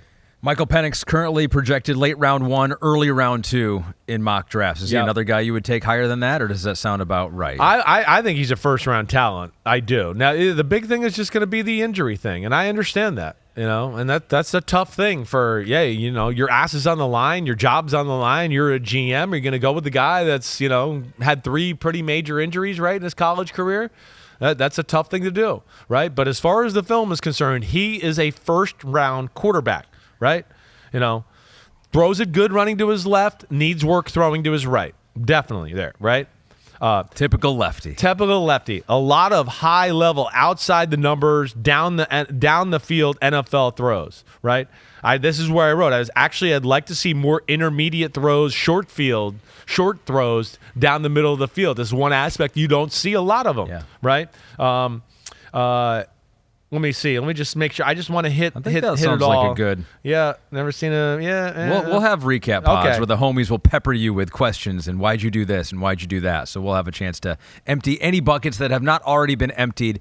Let's empty tier 3, Chris. You ready for this? Because this is your franchise starting quarterback tier, and this is the last quarterback in that tier. Yes, it is. Number 5 in the Chris Simms 2024 college quarterback going into the NFL draft ranking is J.J. McCarthy, Michigan. Yeah. J.J. McCarthy is, there's so many things he does well. You can't look at stats, right? It's Michigan, the way they played. It's not sexy. It's not conducive to really quarterback friendly. Quarterback friendly and Michigan with Jim Harbaugh as a head coach do not go together in the same sentence, right? But that's what's awesome too. Because you got to be mentally tough, know how to play the game. And really, he's played the game like an NFL football player the last few years already. It's like an NFL offense. Exactly. Basically. They were managed that way. And as you heard me say, it's not always easy to play the way he played. Hand the ball off, hand the ball off, hand the ball off. Hey, it's 3rd and 13 now. We know we've given you no ability to get in rhythm, but can you throw a strike for a first down? And he did really well on third downs, too. Yes, he did. Graded out very well on third down. Because he can throw it. That's the thing about J.J. McCarthy. I know he's a good athlete, right? He throwing the ball on the run, doing stuff like that. Again, throwing the ball on the run, I think he's in the I'm not going to say he's, we know Caleb's special. You get into the Bo Nix being second, right? I think J.J. is right there in the throwing the ball on the run conversation. Might even be a thing he has both ways a little advantage over Jayden Daniels in, right? He is good off schedule, right? He has got great feel in the pocket, right? He has different arm angles. J.J. McCarthy can throw the ball sidearm. He can slide and still hit an in-cut and throw it sidearm between a gap between the guard and the tackle and do all of that. Totally natural, smooth, fluid motion with, very good power in his arm. He does not get enough credit for how powerful his arm is. 61 miles an hour at the combine. Thank you. That was one of the coolest things of the combine weekend. That'll squash that shit. Let alone if you watch film again, right? I mean, again, Michigan wasn't a dink and dunk throwing the football offense, right? They might have not thrown it for a while, but when they did throw it, they were like, hey, there goes Roman Wilson, 25 yards across the field. Hey, there's the tight end down the middle. Throw a strike on a 20-yard post route, right? There's Cornelius Johnson going down the sideline on a 20-yard outright. Hit him, right? Does it effortlessly. Let alone the mechanics are really good. He's got great feet to pop and move and make people miss and slide and do all that. Certainly can run. I don't think he's as fast as Caleb or Bo Nix. We know nobody's as fast as Jayden Daniels, right? But it's right there off the edge of Caleb and Bo Nix. They don't blow him away in that category, right? So that is all special. Throws perfect spirals. Can throw off his back foot and still make power down the field throws, right? And then I think the other thing, too, is what was I going to say there? I lost my train of thought. But, when he does rip it and really rips it, and I look into that, too, he doesn't lose control of the football. He throws perfect spirals. He really does. Great decision maker.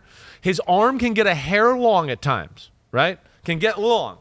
It doesn't seem to affect him a whole lot, but it's something I look at and go, he could clean that up, and he'll be able to throw the ball harder and a hair more accurately. I'm sure this kid's smart. I know that. He knows that. He's gonna fix that, right? So that's where I really love, J.J. McCarthy. And again, you can't look at the stats because games are gonna be 10 for 14. Right? But out of those 10 completions, you're going to be like, whoa, they were all NFL type of throws, right? Whoa, he threw them into NFL type of windows and had no fear, out routes, tightly covered, rips it in there. Tight end, Loveland, whatever the hell his name was, over the middle, tightly covered, rips it in there. I love J.J. McCarthy's game. Again, I think if he was in a more sexy offense, a more quarterback-friendly offense, everybody would see him differently and talk about him differently. What he did and how he played was not easy, and he did it with flying colors. I mean, the Michigan Wolverines went to the college football playoffs with a quarterback that was replaced by J.J. McCarthy the next year. That's how much Jim Harbaugh believed in him. He's talked about him. He's raved about him. He said that he should be the number one quarterback taken in the draft. He loves his guys. He's loved J.J. McCarthy for a long time. You say you can't look at stats, so what we're going to do here is we're going to look at some stats. The passing volume for the top 6 2024 quarterback prospects here. And there you go. J.J. McCarthy at the bottom. They ran the ball. That was their identity out there. But as you mentioned, despite the lower volume in throwing, his yards per pass attempt were right up there with the other prospects, and so he does air it out. Michigan State game, he threw it really well. We were there on the sideline. Yes. We were there for the Iowa game in 2023 as well. I think we have some video of that we can show here. Bama, he made some on the big Chris throws Simms when he needed Unbuttoned to. He podcast. made all the big throws he needed to in the So here we national are. championship. What are we seeing right? here? Well, he's got great feet, as you could see, right? I mean, he really does. He's got great hop in his feet. Look how he always keeps two hands on the ball. You see the ball itself, right, Ahmed? Yep. It's spiral after spiral. It's pure every time. Then, there's this ability. I think there's more to be untapped with J.J. McCarthy, With the touch. playmaking backyard playing, right? He can do all of that, right? He's playing with a coach that is like, hey, be careful, just throw it away. We'll run the ball up the middle for 8 yards next play, and our defense is awesome, right? So it's not always easy to just let it fly when you're playing that way. Now, he could get off reads a hair quicker. I will say that I don't have any doubt that he can go through it a little bit, but if a play was called to go to this guy, he gave that guy every last second to get open, right? Where there were some times where he'd go, hey, he's not open. Just move on to the next one, right? But even within that, when he'd hang in there with a guy a hair too long and he might throw it every now and then, you'd go, shit, he got it in there. Ooh, he threw the ball in the perfect place, right? And, that's where I got like a ton of respect for his game. It really does it. And, a lot of different throws like I talked about. That was the one thing that I really jumped out about. Were you surprised by J.J. McCarthy? Did you go in thinking you would see this? Well, I think it was the nuanced stuff that surprised me. I saw in person that first game of the year, Michigan against East Carolina, and I went, this is an NFL arm. He spins the ball like an NFL starting quarterback, right? And then getting to meet him, I knew he had an NFL personality already. I knew that. That's that. But again, I'm not trying to judge on that. It was the other stuff that I think I was impressed by. It was the backyardish plays, but it was more of the, he slid and moved in the pocket and made power throws a little bit more than I realized watching on TV. Right? Where you turn on the film and all of a sudden you go, oh, damn, that was a nice little move he did to the right. And then, oh, damn, he dips down and hits the guy going across the field the other way and puts it on the money. That's the stuff that I don't know if I quite appreciated what he did. But, bottom line, he maximizes, right? Maximizes. If it's open, he hits it. When it's really tightly covered, there's nothing there. A lot of times good things happen too. He just doesn't get the chance to do it as much as the other guys. And again, it's not as easy. All those other guys get to screen here, screen there, screen there. Ooh, I feel good. I'm in rhythm, right? He's run the ball. Wait, we might have punted. We came back. We ran the ball.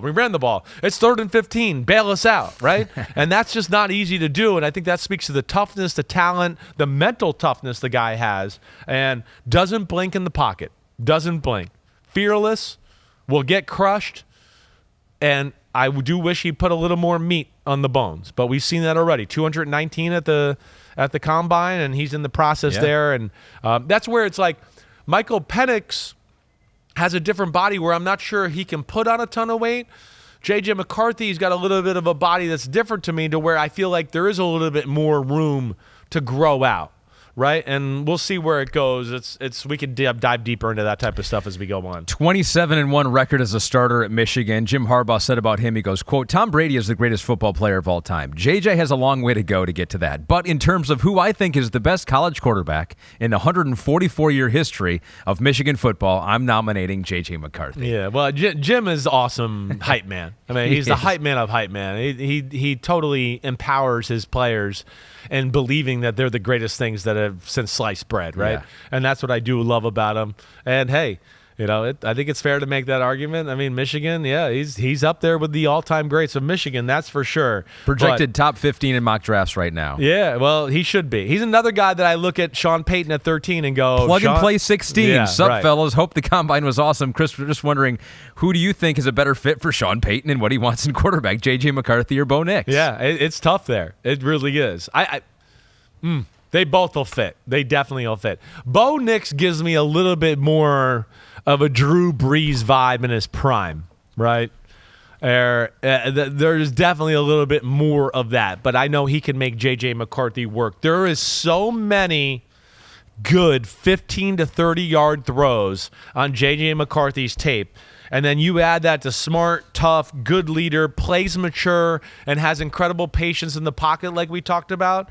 Yeah, I like J.J. McCarthy a lot. And he was a good runner more so the previous year, not this past year, the year before. I think they ran less with him. They wanted to keep him healthy, but I think he can do that too. All right, so that is your franchise starting quarterbacks tier. We have one more quarterback to talk about. We can do this in, 1 minute? Tier 4, talented project. And so every year in the Chris Simms, it's a yearly tradition. There's always something that happens in this rankings that everyone talks about, and then they accuse you of being a clickbait artist, and so we've reached that point of the podcast here. Yes. And if you've been following along, if you know anything about the quarterbacks, you know what's about to happen here. Number 6, your number 6 quarterback, who has been basically number 2 for most people, most of the college football season, and there was even a time where some people said maybe he's number 1 over Caleb Williams. You have him as the number 6 prospect in the Chris Simms quarterback draft rankings, and he is Drake Maye from North Carolina. Like you said, tier 4, talented project, right? There's things you watch and you go, wow, right? And you go, damn, right? If you watch the highlight package, you'd go, whoa. Right? And you did, actually. You told me that before the pod. Yes. You watch a highlight package and you go, wow, looks the part, got the prototypical size, right? And kind of got the look of a franchise quarterback. His wild throws are like, dang, that was awesome. And his wild throws are, they're like, damn, okay, right? Dang, okay, if you're Ahmed, dang, okay. But yeah. You're exactly right. If you saw it from that aspect, you'd go, whoa, bomb, perfect spiral. Woo, man, that thing carved through the air. That was special, right? Wow, okay, right? But I don't care what it is. You watch the best games in his career, right? Yeah, you'll see a few of those throws, but for every one of those throws, there's 5 of like, what the hell is that throw, right? There's no way evaluators, coaches, quarterbacks, any of that are going to be able to get behind like right now and Drake Maye and go, oh, yeah, he's ready to go. He should be the number 2 or number 3 pick of the draft. No way. There's too many things about his game that need to be polished, better, improved, whatever it may be, right? I think, where do I want to start here? Again, I think there's potential here. That's where it's tough. Right? It is. There's some things that I go, yes, but I don't think it's anywhere near right around the corner. This would be like, hey, he needs to sit on the bench a little bit. He needs to work on some real mechanical issues that he has, right? Going through reads, I don't think he's in the same class as the guys we've talked about, and I mean all of them. I think they all go through it and do it quicker. In the pocket, he is the worst in the pocket. The worst, right? I think there was a thing out there of like Drake Maye's not athletic enough, right? And I saw Tim Hasselbeck wrote or said something when I was watching on ESPN one day, and he's just going, that's ridiculous to say that. It is ridiculous to say that. I mean, the guy's got 70-yard touchdown runs in college football. He's a good athlete. Where he's a less than athlete for me is the hopping around the pocket thing, right? The feet are not even in the same class as the other guys. To move around, boom, boom, slide and find a place, right? And then let alone with that, he loses his base a lot. He goes Dorothy, no place like home, and taps his slippers too much. And even when the pocket's clean or even when he's moving. And that leads to more moving parts when you throw the football, right? So there's those issues, okay? He then also can leave the pocket too early. And I know he didn't have great protection, right? But neither did Caleb Williams, okay? And I saw him still hang in there and not see ghosts and not just get out of the pocket for no reason, right? So there's a little of that in this game, let alone the biggest thing is the amount of what throws, how did you miss that? How was that ball not even in the vicinity of the wide receiver? And within that, there's mechanical flaws that lead to that. He locks out his front leg. He has a thing where he likes to point his toe at the target and his front leg will lock out, right? That is very rare to find throwers that can do that and be consistently good with that mechanical flaw.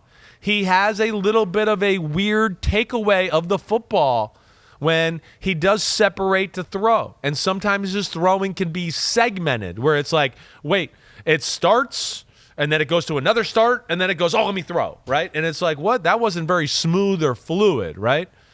So that's where I think, again, we see a throw every now and then, go, oh, he timed it up perfect that time. Ooh, that was a laser.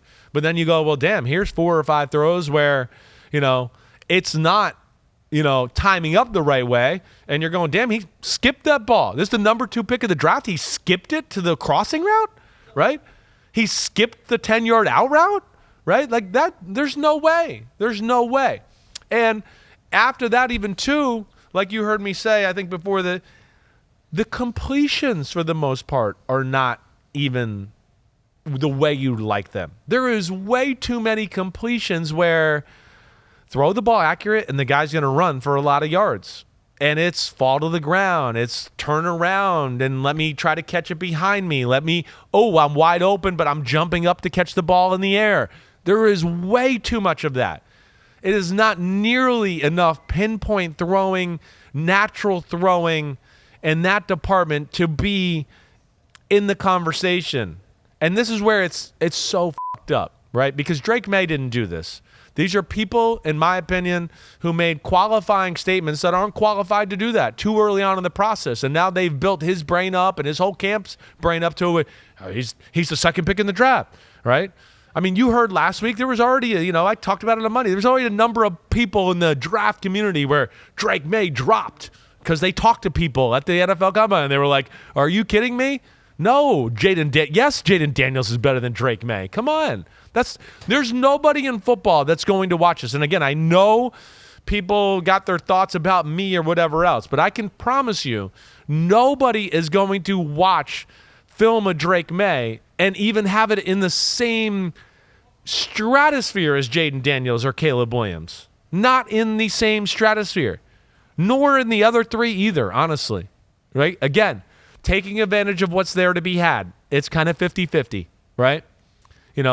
Then when there's nothing there to be had, okay, every now and then there's a wow throw like we said and all that, but a lot of times it doesn't result in anything when nothing there is to be had, right? I do like his running. When he sees a lane, he can run and go, right? And when he does put it together, there are some impressive balls, but it's too few and far between, right? Did I say exactly that right? Right. Somewhere there. Eventually right? You got there. I got there.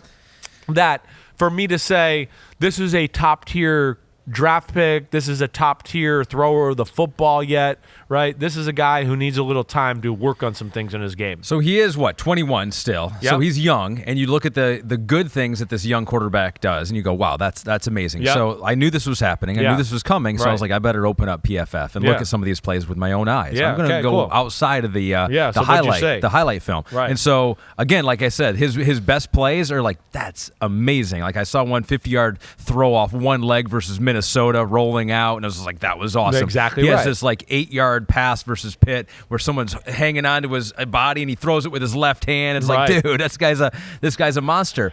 But then you look at his negatively graded plays, and there is not a bigger gap between any quarterback, I think, that I looked at whose positive plays and negative plays, there's such a separation there. And it was like the NC State game, I think it was. It was almost like he didn't know where his wide receivers were going. It was just like he was so out of sync with that game. And so is that what's happening here in your mind, in your opinion, is that people are becoming so infatuated with the good that they're not evaluating it correctly on the bad? Or what's happening here? I think so. I think it's a little bit of everything. Like, right, he's got the personality of a franchise quarterback. He's got the look, right?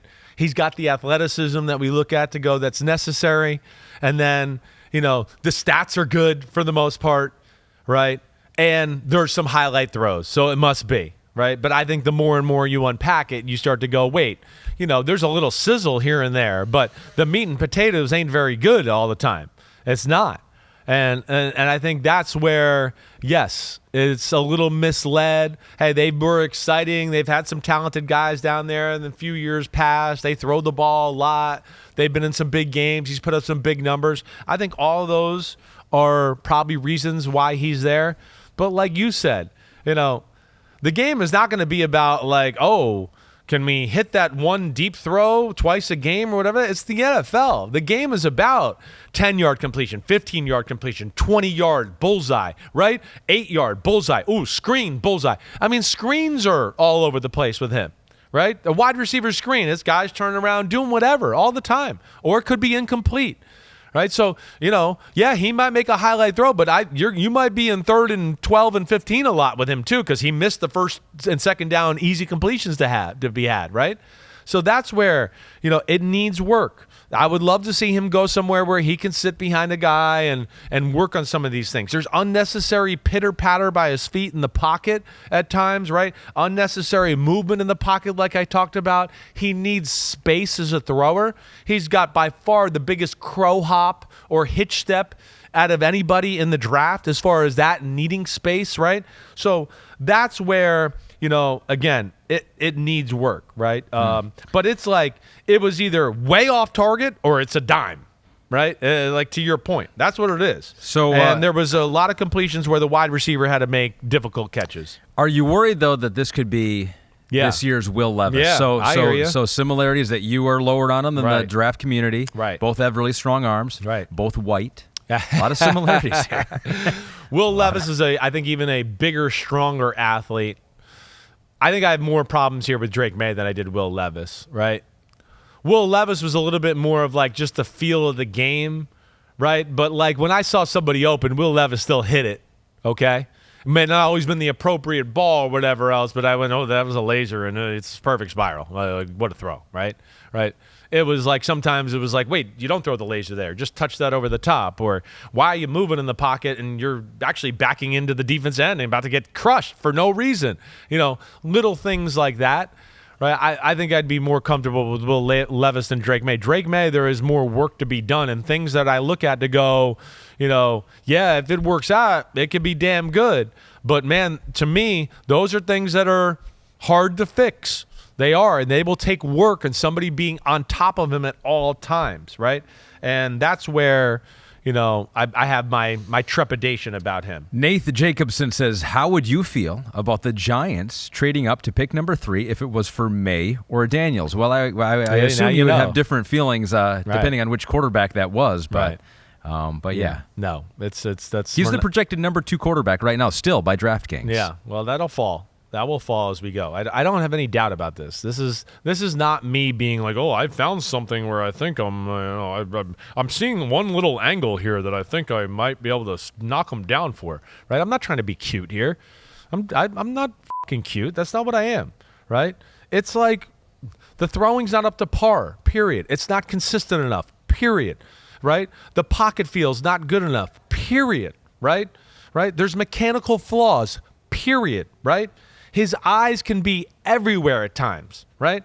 He had plays where I was like, he looked to the left, he looked to the right, he looked back to the left. It's funny. Yeah, it's funny you say that because it was like I wrote that down. It almost looked like he was going first read, second read, then back to the first read. It was like frantic moments. There's in a the lot pocket. of that. To which again, I don't know, and I don't know how he was coached or whatever else, but when I see stuff like that, I know I've been in that situation, and that usually means like, wait, I don't know if I'm protected, right? Or, wait, I can't remember the rules of this play and where the hell I should be at, right? And then those are things, again, it needs to be worked on, right? And, and out of all that, like I said, the space he needs, he has the slowest release of all these quarterbacks that we talked about.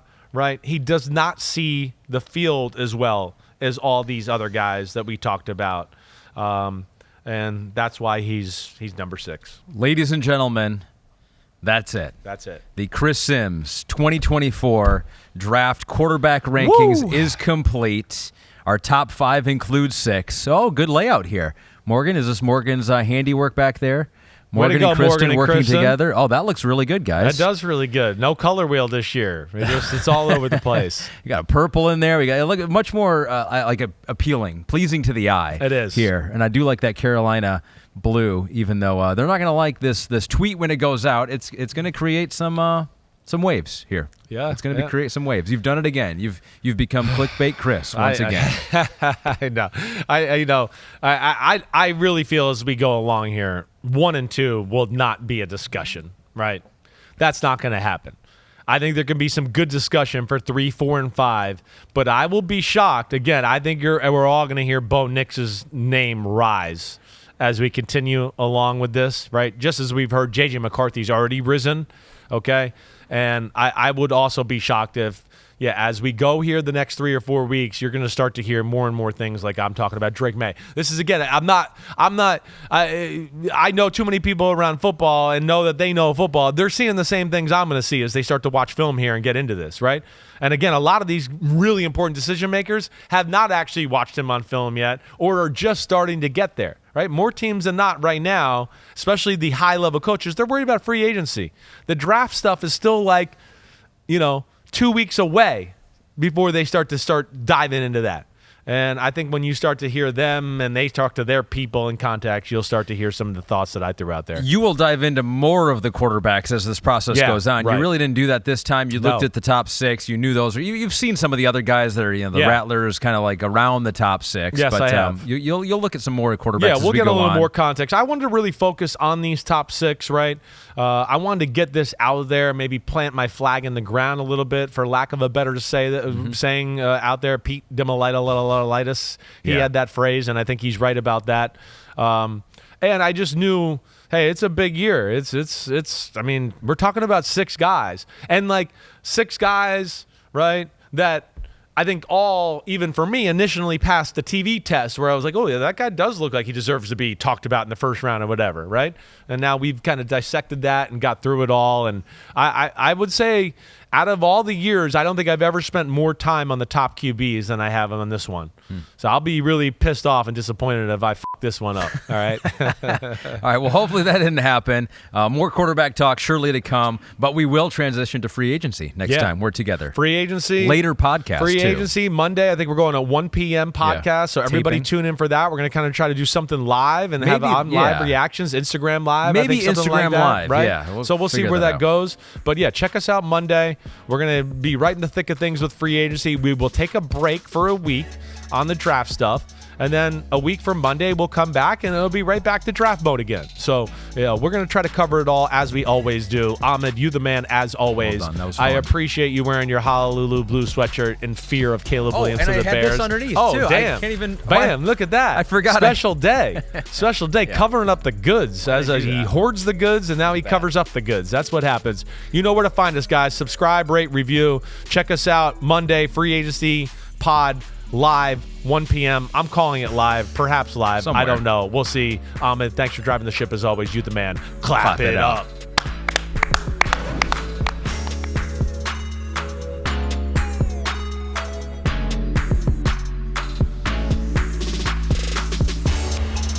Yo, homies, what's up? I know it's the off season, but it's never the off season on Chris Simms Unbuttoned. Me and Ahmed Fareed are going to be here for it all. We got free agency. We're going to break it all down. The draft, the rankings of positions. Of course, we're going to unpack it all. Hit subscribe, get to my free agency reactions, 2024 draft rankings, and more. Thanks again for watching. Peace out, homies. See you soon.